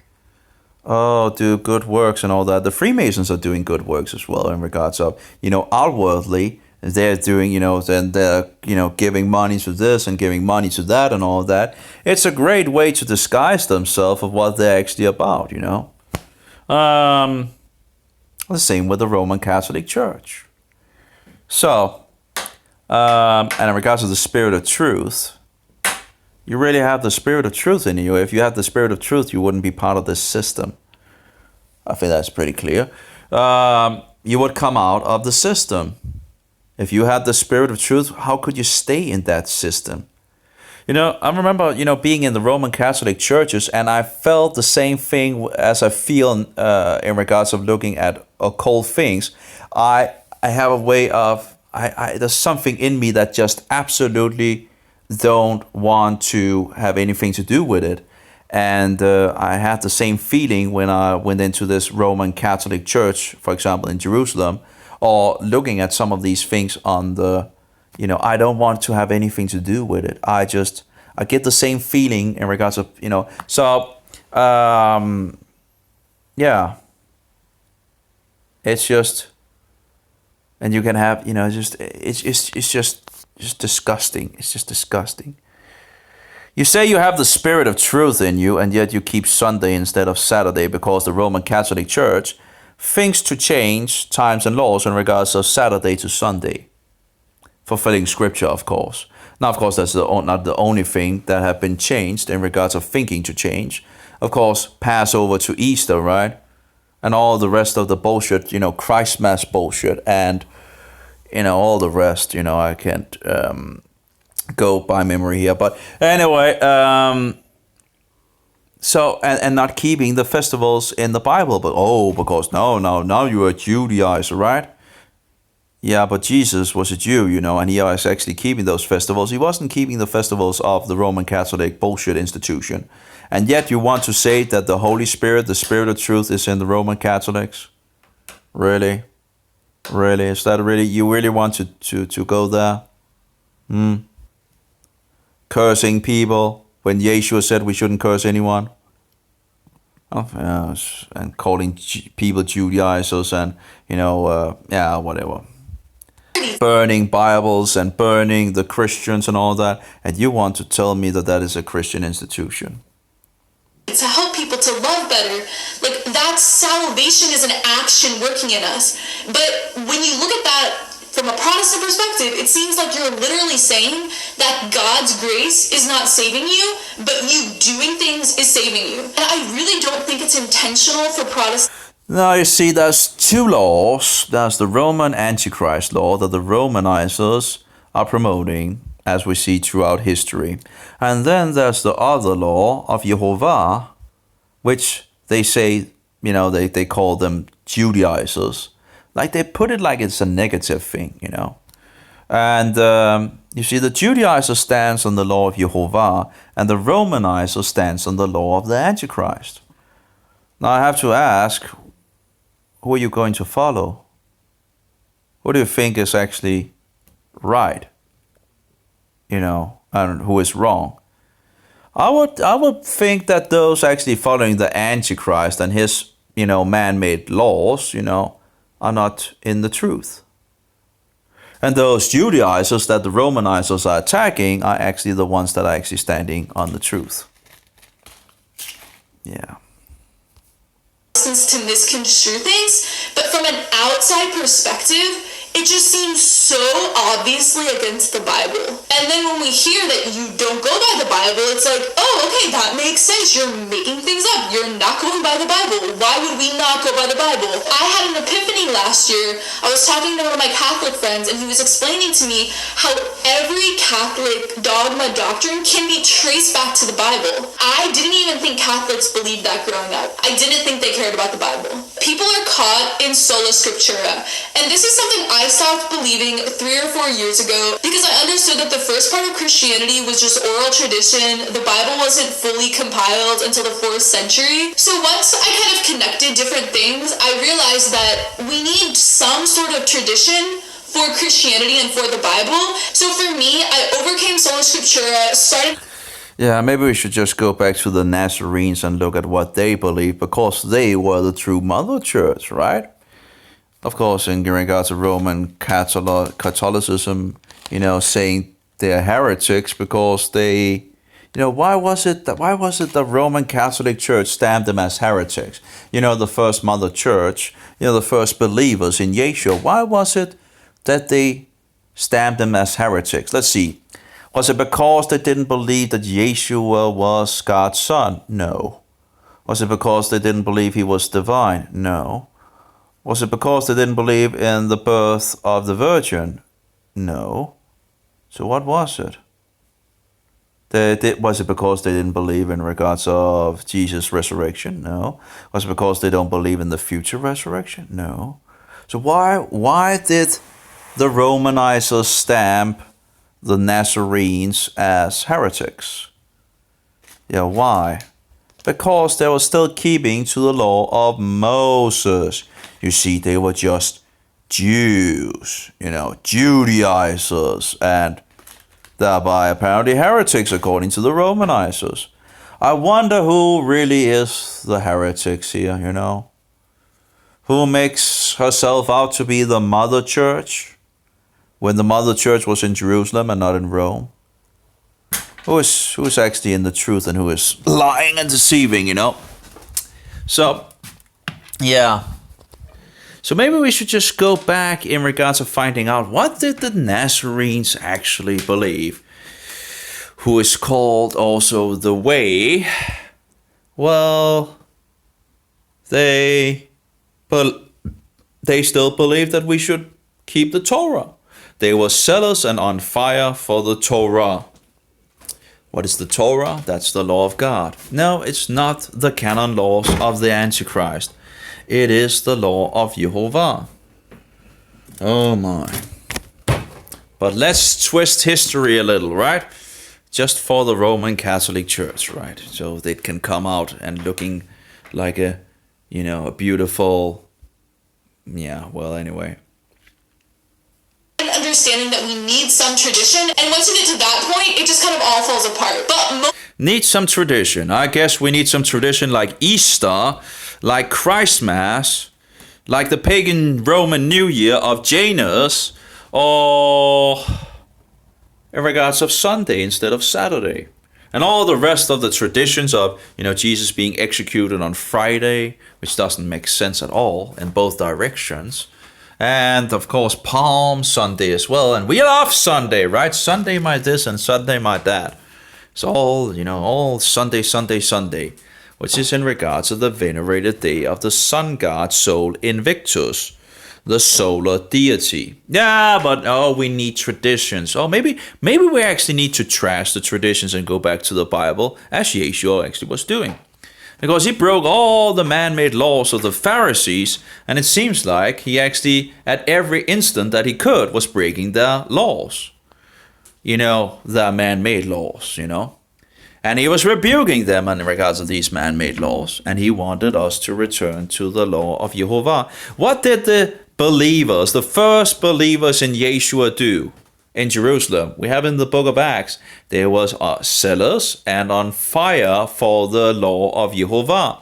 And Paul came to Jerusalem, and Yaakov, or James, the brother of Jesus, that would be more of a fleshly kind, I guess, was the head of the congregation in Jerusalem, and he's saying, to Paul that, who's coming to Jerusalem, that, there's some rumors going around and all that, but, there couldn't be anything in regards to that. So, do what I tell you in regards of, so you can show that you yourself are keeping to the law of Moses, So apparently the congregation, that is the mother church in Jerusalem, apparently thought that, that the law was not abolished, that the law was still standing.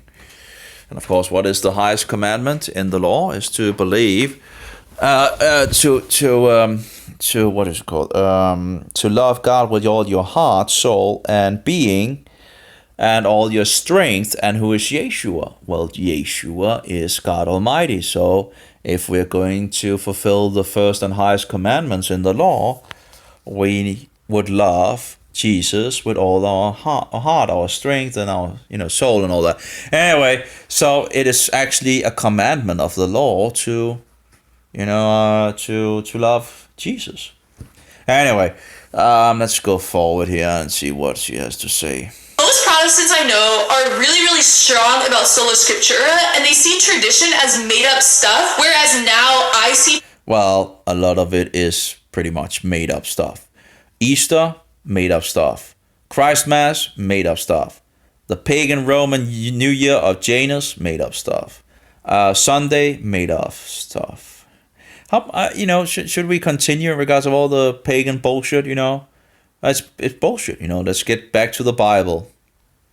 tradition as early interpretations of the Bible that we kept from the early church, from the 1st and 2nd century to today. So my understanding of tradition as a Catholic is just interpretations of the Bible, whereas Protestants feel really strongly that they want to hold to the early church, so they're only going to go by the Bible. And the problem with that is that there's different interpretations of the Bible. So people tend to stick with the interpretation. No, you have, these are twistings of Roman Catholics. You see, if you go to Asia Minor was keeping the festivals of Jehovah. As far as we have in regards of puzzle pieces here and there and all that, the Asian Minor congregations was actually keeping the festivals of Jehovah. Wasn't that funny that they would actually keep the festivals of Jehovah written in the Torah if the Torah is abolished? Anyway, and of course, the festival that we have most information on is in regards of Easter, because Easter was in regards of Rome, and Rome was keeping a false tradition. And Polycarp went to Rome to try to instruct them back to the Bible, and it didn't succeed. They didn't want to turn back to the Bible. So later on, Victor in Rome writes a letter to the congregations in Asia Minor, telling them that they should keep the traditions according to Rome and not according to the Bible. And we have a wonderful, wonderful letter going back to Bishop Victor, telling him that we should fear God more than we should fear man. And it seems like Bishop Victor must have been threatening them in regards of keeping Easter. But anyway, it's a lovely letter with a lot of pointers if you read the letter, what is actually going on. And again, we have lost a huge amount of material from the area of Asia Minor, the very area that rejected Paulus, the Roman Pharisee. And thereby, it is a most interesting place because it was the place, as far as I can see, that had the most light in at least 200 years or something like that.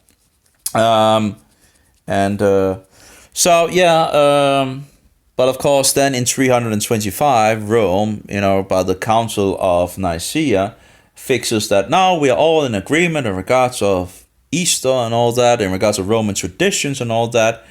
And yet, if you look at, what was called, the guy from the late 4th century, the Golden Mouth, what was the name? Can't even remember his name. But he writes that there's still a lot of people still going by the festivals of Jehovah. Now he calls it the Jewish festivals, right? Because everything that is Jewish is bad, right? Apparently, according to the Romanizers, anyway. So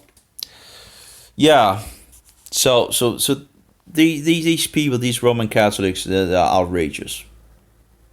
Of how they grew up or the church that they converted into. And it's so crazy because once I started opening up my mind that Catholicism could be true, I started seeing all these Catholic verses in the Bible. I'll probably make a whole video just Catholic Bible verses. But when I was a Protestant and part of Church of Christ, I just didn't even see those verses. And I interpreted the Bible how my church interpreted it. And it's hard to explain, but it's kind of like you can't see the Bible in another way because because let's just interpretate the Bible through the eyes of Roman Catholicism, and then, we can lead all those scriptures that actually talk about who the Antichrist is. We just twist them out of hand and not see what they're actually saying and all that.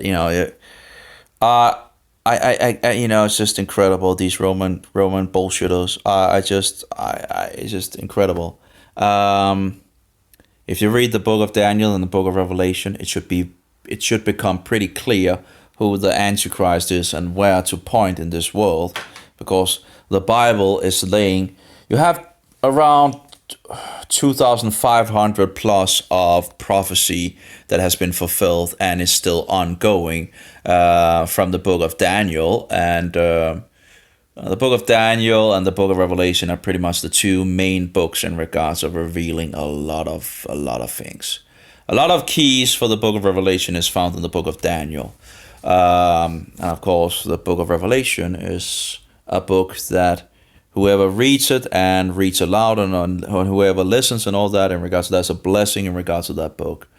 And it is a blessing because you're finding out what is going on in the world.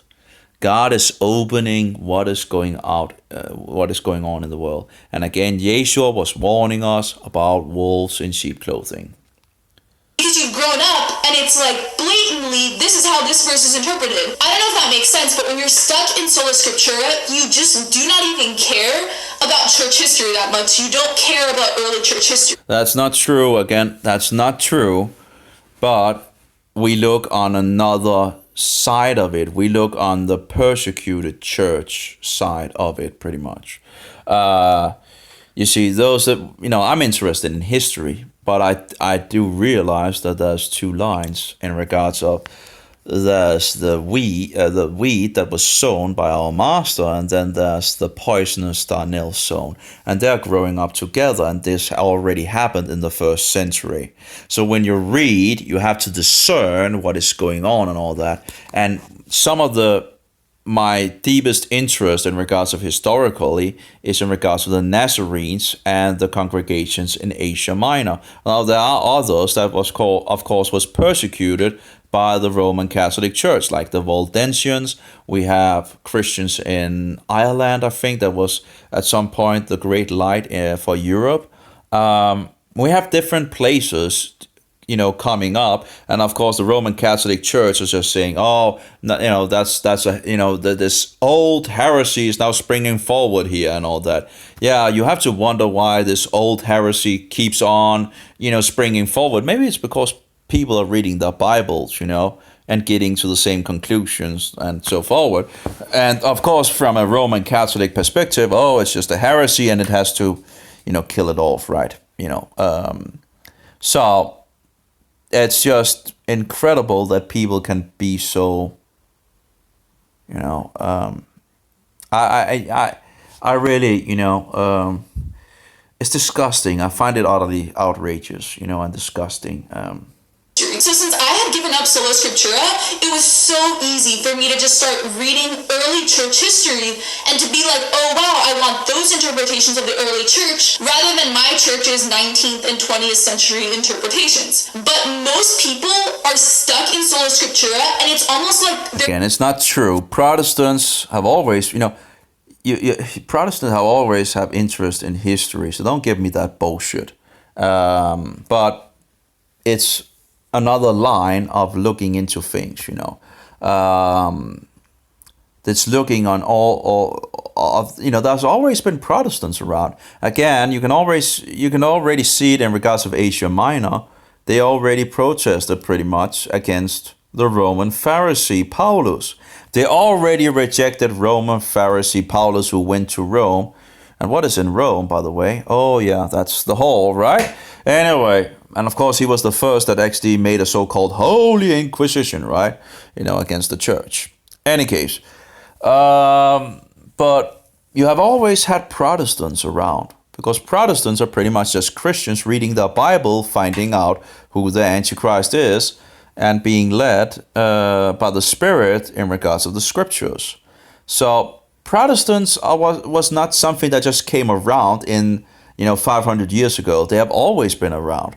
And you can just see, for example, the Waldensians that has been persecuted by the Roman Catholic Church. They would be considered Protestants as well. They protested the system as well.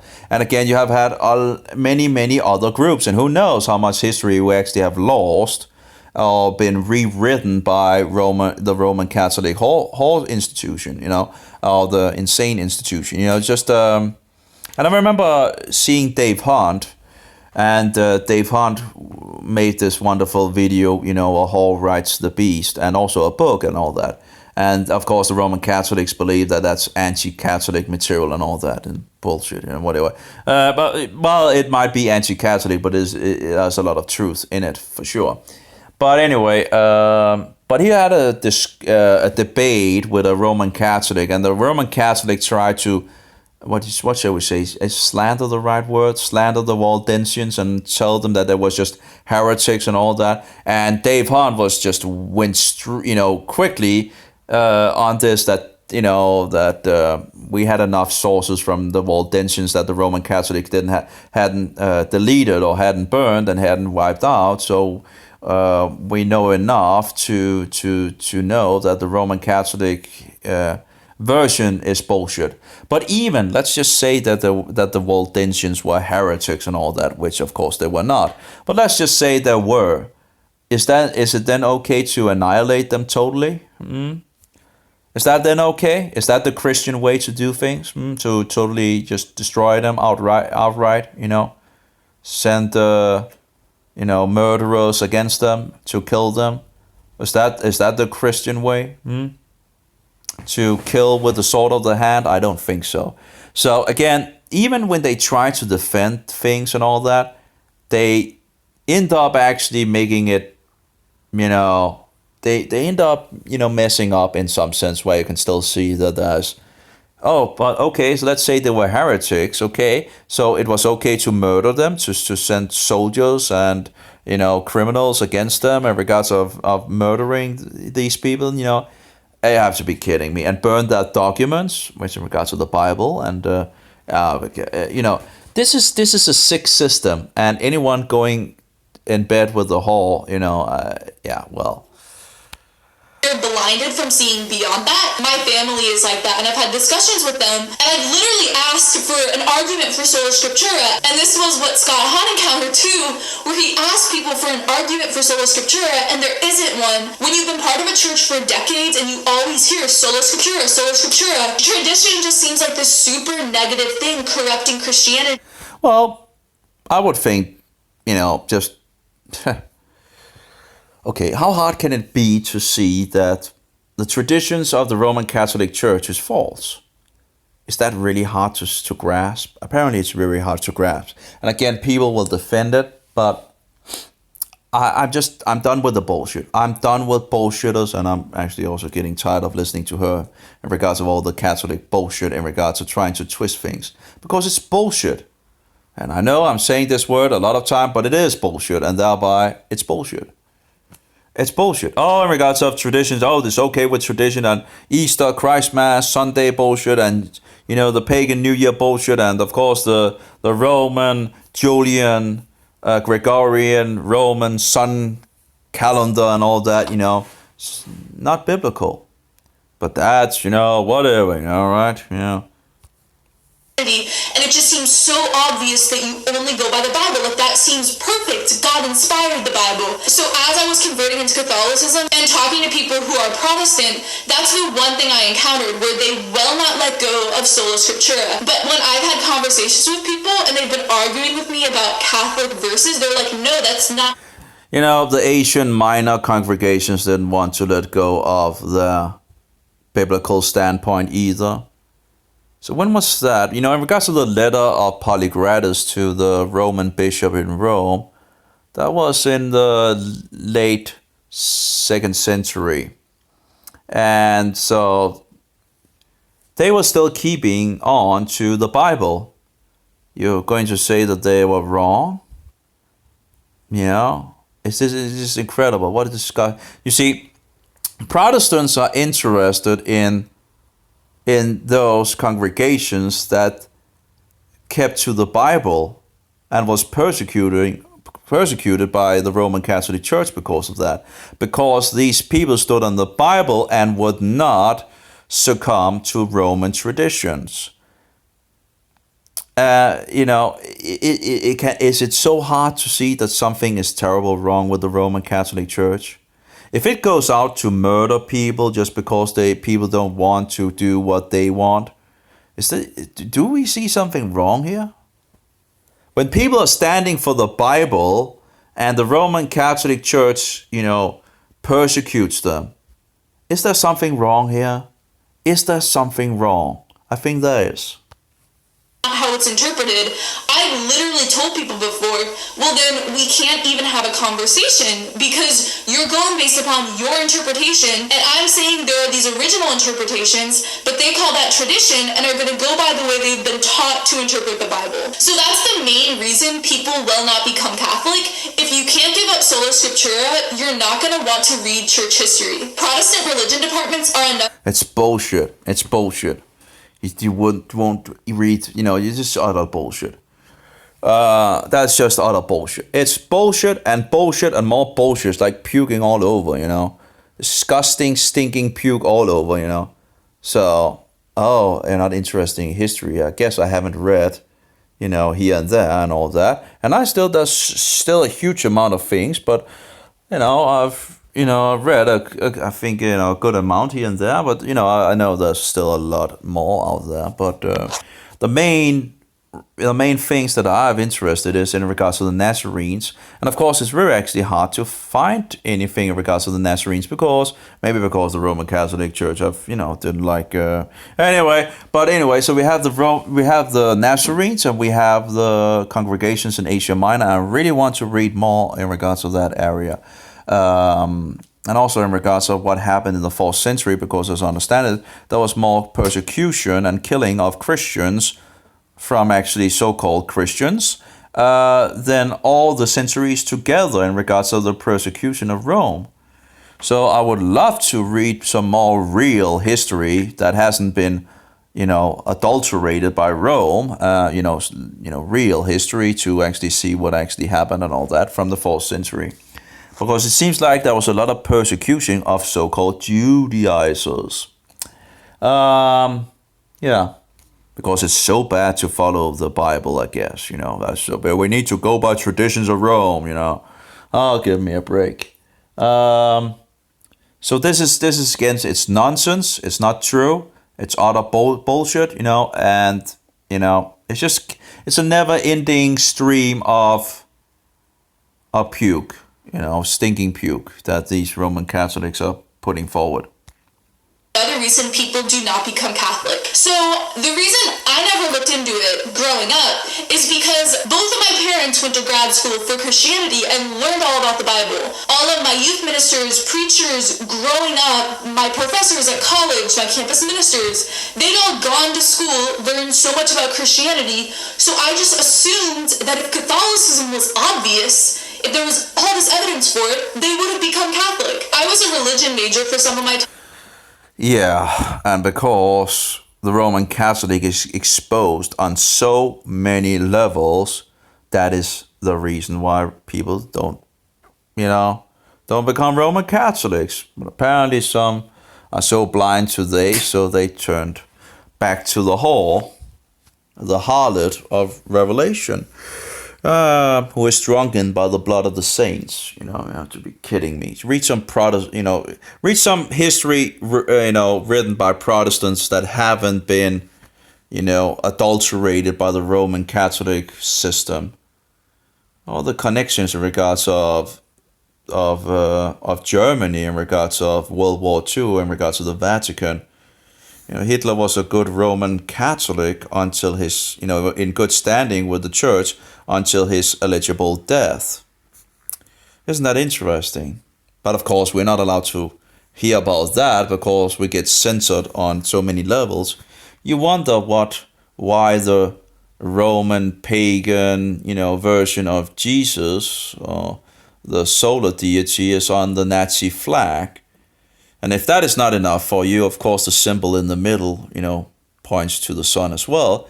And of course, if that is not enough for you, you can actually just look at the symbol before it became just the round thing, because there you can actually see it's just the sun symbol. And of course, if that is not enough of you for pointing in that direction, you can actually see a lot of postcards and different things where the cookie is in the sky as the sun with sun rays and all that.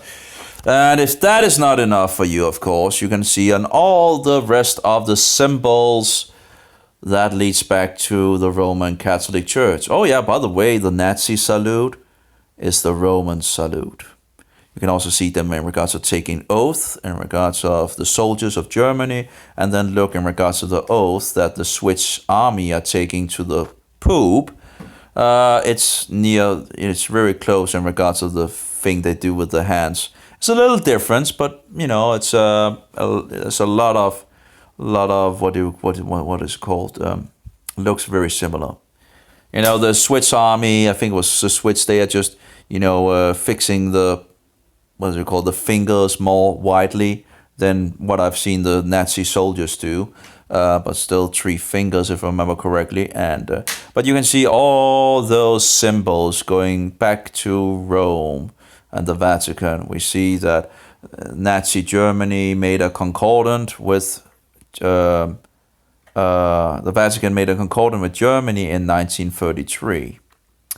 And of course, we have the Nazi red lines, which also has Stasi used, as far as I know, which also did a huge amount of atrocities. But we don't know much history. And of course, we have the Romanizers out there and the big propaganda machine hiding it away. Time at Pepperdine, so I took 15 religion major classes, and my experience is that Protestant religion departments, they focused on this new thing which is called the historical critical method of interpreting the Bible.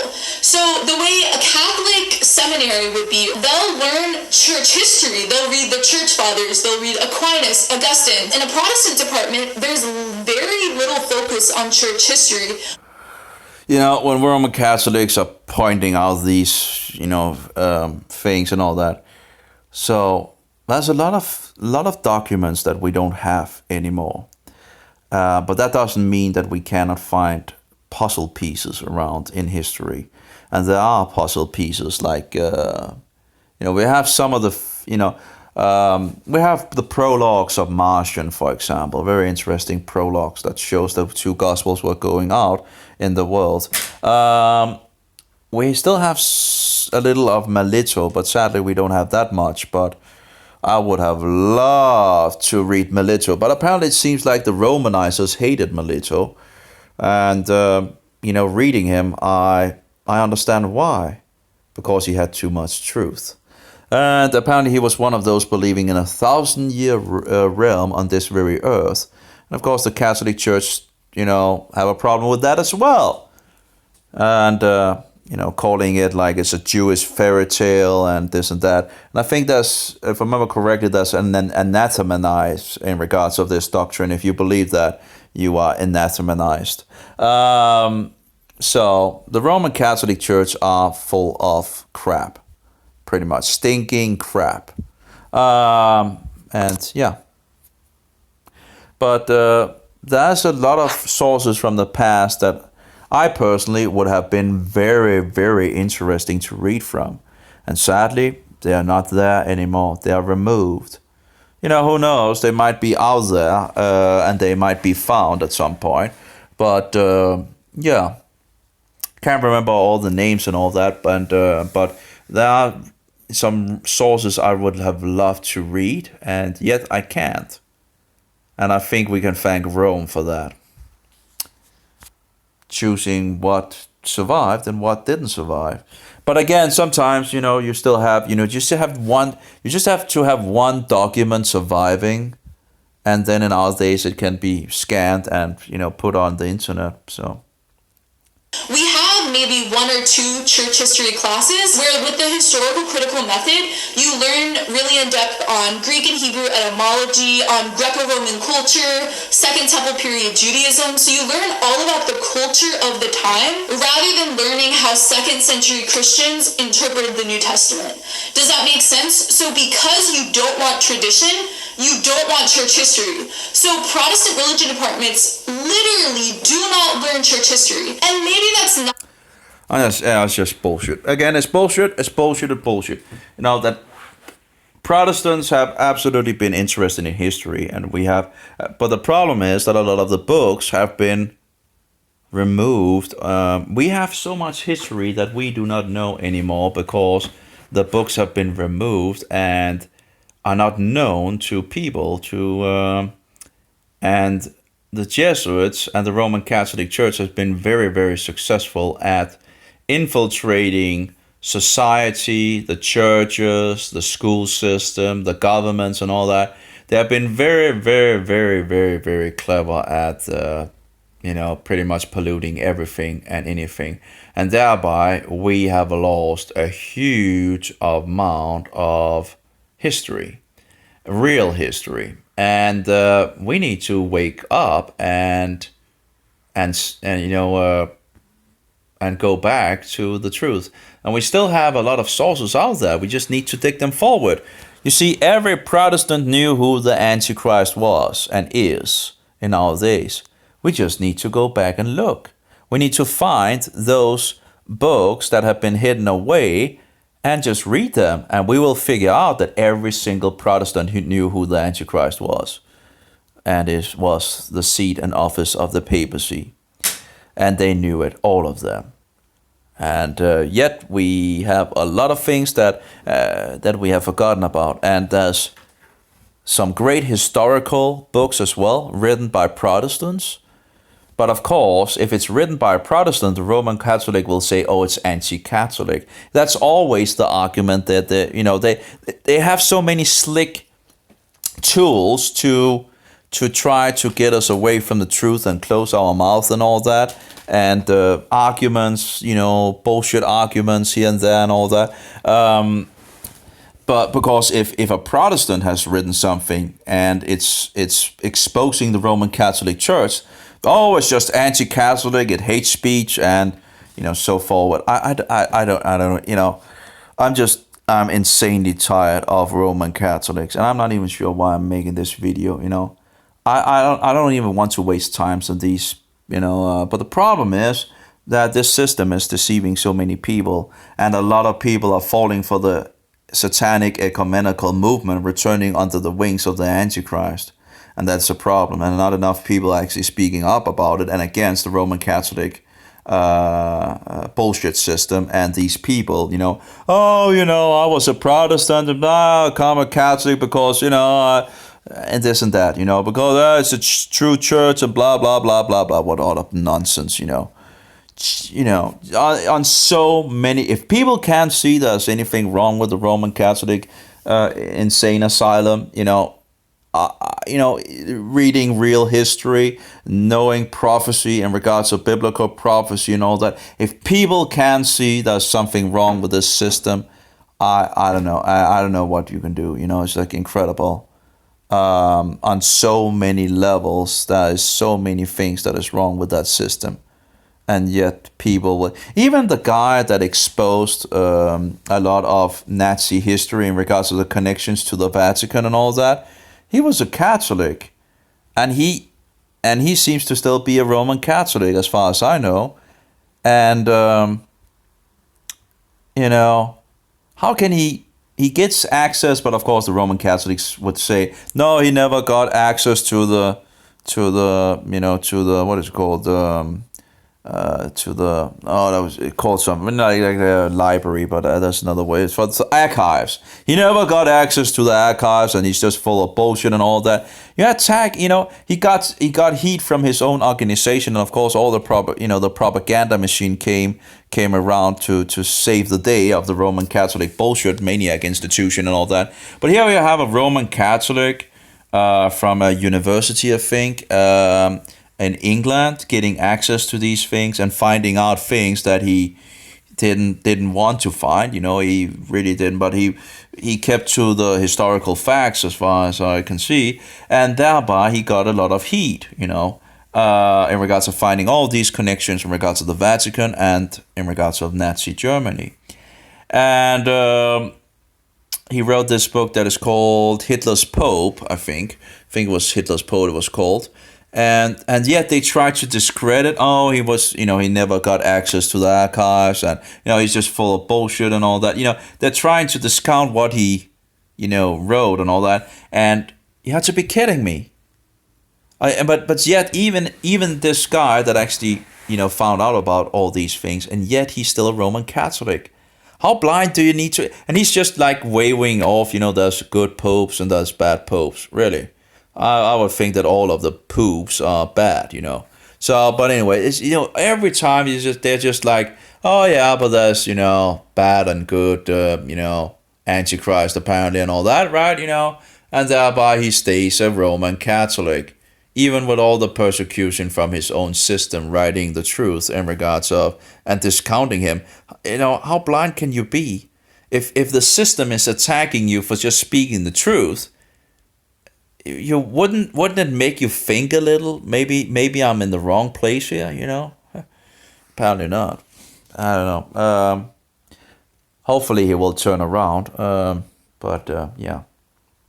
Not a charitable way to explain it, but my experience in a Protestant religion department, I took so many classes, And once I started reading about the church fathers, these were names I'd never heard of before. The most popular, obvious church fathers we had not read: Polycarp, Ignatius, Irenaeus. I had a moment last year where I just picked up my church history book that was my textbook in college, and I was like, how did we not learn all of this? But in a Protestant class, you're focusing more on the genres of the Bible and the etymology and the biblical languages rather than the history of how it's been interpreted. So you're so... Yeah, let's just go back to the Nazarenes, right? But of course, they're just called heretics, right, by the Romanizers, yeah. The first congregation in... and of course, Satan always seems to persecute those people that comes too close to the truth. We have then a Baptist, they're actually both persecuted by the Roman Catholics and the Protestants, even if they were Protestants themselves. We have the convertos and Christians in Spain that seem to, come too close to the truth as well, because the Jews was teaching the Christians about the festivals, and the Gentiles, Christians, was teaching the Jews about Jesus. And thereby you came too close to the truth, and thereby persecution. You have the Nazarenes that both upheld the law and the witness for Jesus Christ. They were hated as well, persecuted by both the Romanizers and the Jews that kept to Judaism. So, hated by both sides. Hated by the Jews because the Nazarenes believed that Yeshua was the Messiah, and hated by the Romanizers because the Nazarenes were keeping to the law of Jehovah. Anyway, it's just so persecution. Don't tell me the Roman Catholic Church is Christian in any way. It is the old pagan mystery religion of Rome with sheep clothing on. That's all it is. Having Babylonian, Medo-Persian, Grecian, and of course Roman in its system, because it is Roman, but it has characteristics of Babylonian, Medo-Persian, and Grecian things, as of course written in the Bible in regards to the book of Revelation. But the beast itself is Roman, but it has those characteristics in it. Anyway, and of course the Roman beast will continue until Yeshua will, throws it in the lake of fire. That is, of course, when the office and seat of the papacy is thrown into the lake of fire in the future. So yeah, just go read your Bible, and in regards to history and all that, give me a break in regards of... there's a lot of interesting history. The question is, what are we focusing on? Are we focusing on traditions, or are we focusing on the Bible? Again, if you go read the letter of Polygratus, you can already see some things in that letter, that they were standing on the Bible still in the late 2nd century. And we see in regards to the golden mouth of, what is it called? It's John Chrysostom. Chrysostom, what is it called? Anyway, Chrysostom, he still have problems with so-called Judaizers. Well, there might be Judaizers, but it's not a negative thing. But he still had problems with Judaizers in his days, and this is in the late 4th century, even after a huge amount of persecution of Christians and so-called Judaizers, whatever, yeah, we'll just, it is Judaizers, and it's not a negative thing. But it's just, the thing is, you get, when you hear all the Romanizers talk about the Judaizers, a negative term all the time, you get into this, so I guess I have to shake that off. Yeah, they're always using it like, oh, it's evil, it's bad and all that to be a Judaizer, which is not. It's just, it's just they use it for people trying to stand on the Bible and not going along with the Roman traditions in regards of canon laws. And what Martin Luther did, at that point, it was pretty obvious. Actually, I have a wonderful song, one of these so-called political songs, as they call them. Apparently has been removed from history in some sense.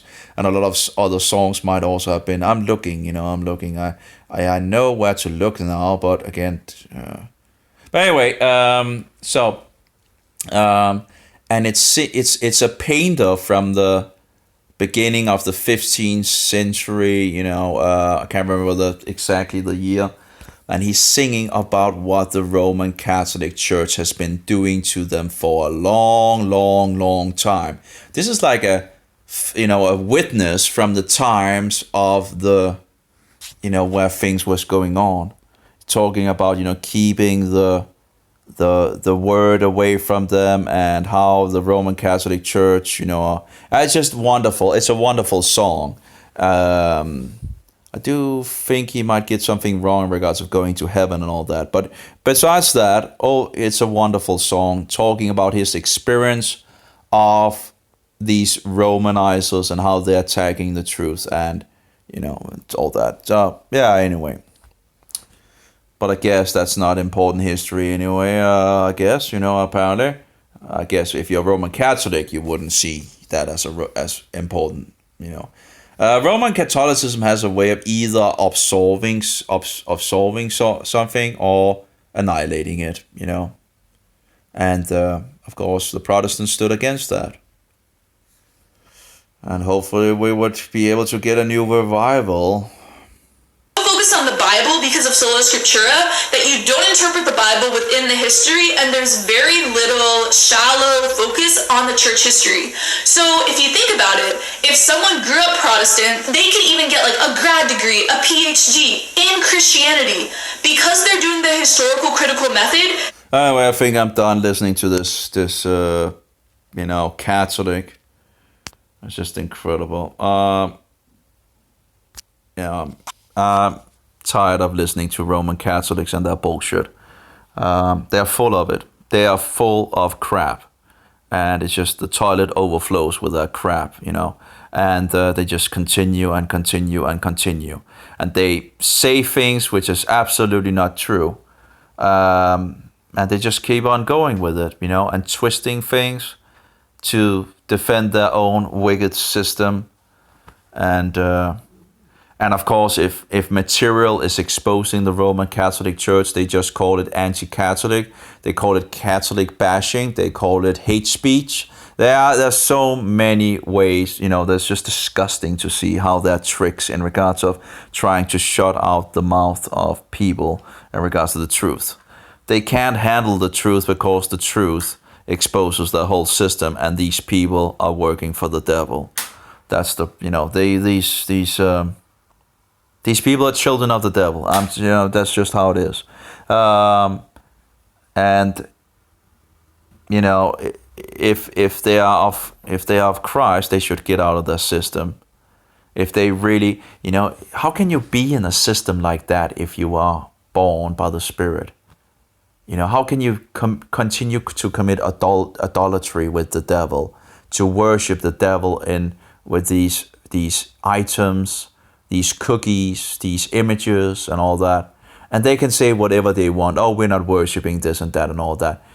Whatever bullshit but look at what they're doing. It's very clear what they're doing, and it's and they can talk and try to defend their practices as much as they want, but it doesn't change the facts. And that's just disgusting. Anyway. So my suggestion would be, if you're a Roman Catholic, to get out of the system and run, just run and don't look back, and ask God to help you in regards of, and be careful of Paul. Keep away, I would, be very, very careful of Roman Pharisee Paul and his leaven, and follow Christ and Christ alone, and and be careful of the wolves in sheep clothing. That was the warning Yeshua gave us. Be careful of wolves in sheep clothing. False prophets that can if possible deceive the elect or something. I can't remember the word for word, but you get the idea. We are to be careful because there are wolves in sheep clothing. What is a wolf in sheep clothing? Something that makes it out to be something it is not. A wolf is a Mohammedan, for example. A wolf is a Mohammedan. That's a clear-thinking wolf, A wolf in sheep clothing, that's Roman Catholics. So anyway, that's all for me. I'll stop now. But in regards of Mohammedanism, Muhammad, we have Muhammad, rejecting the Son of God, and in regards of rejecting his execution on the tree, and thereby his resurrection, and of course the divinity of Jesus Christ and all that.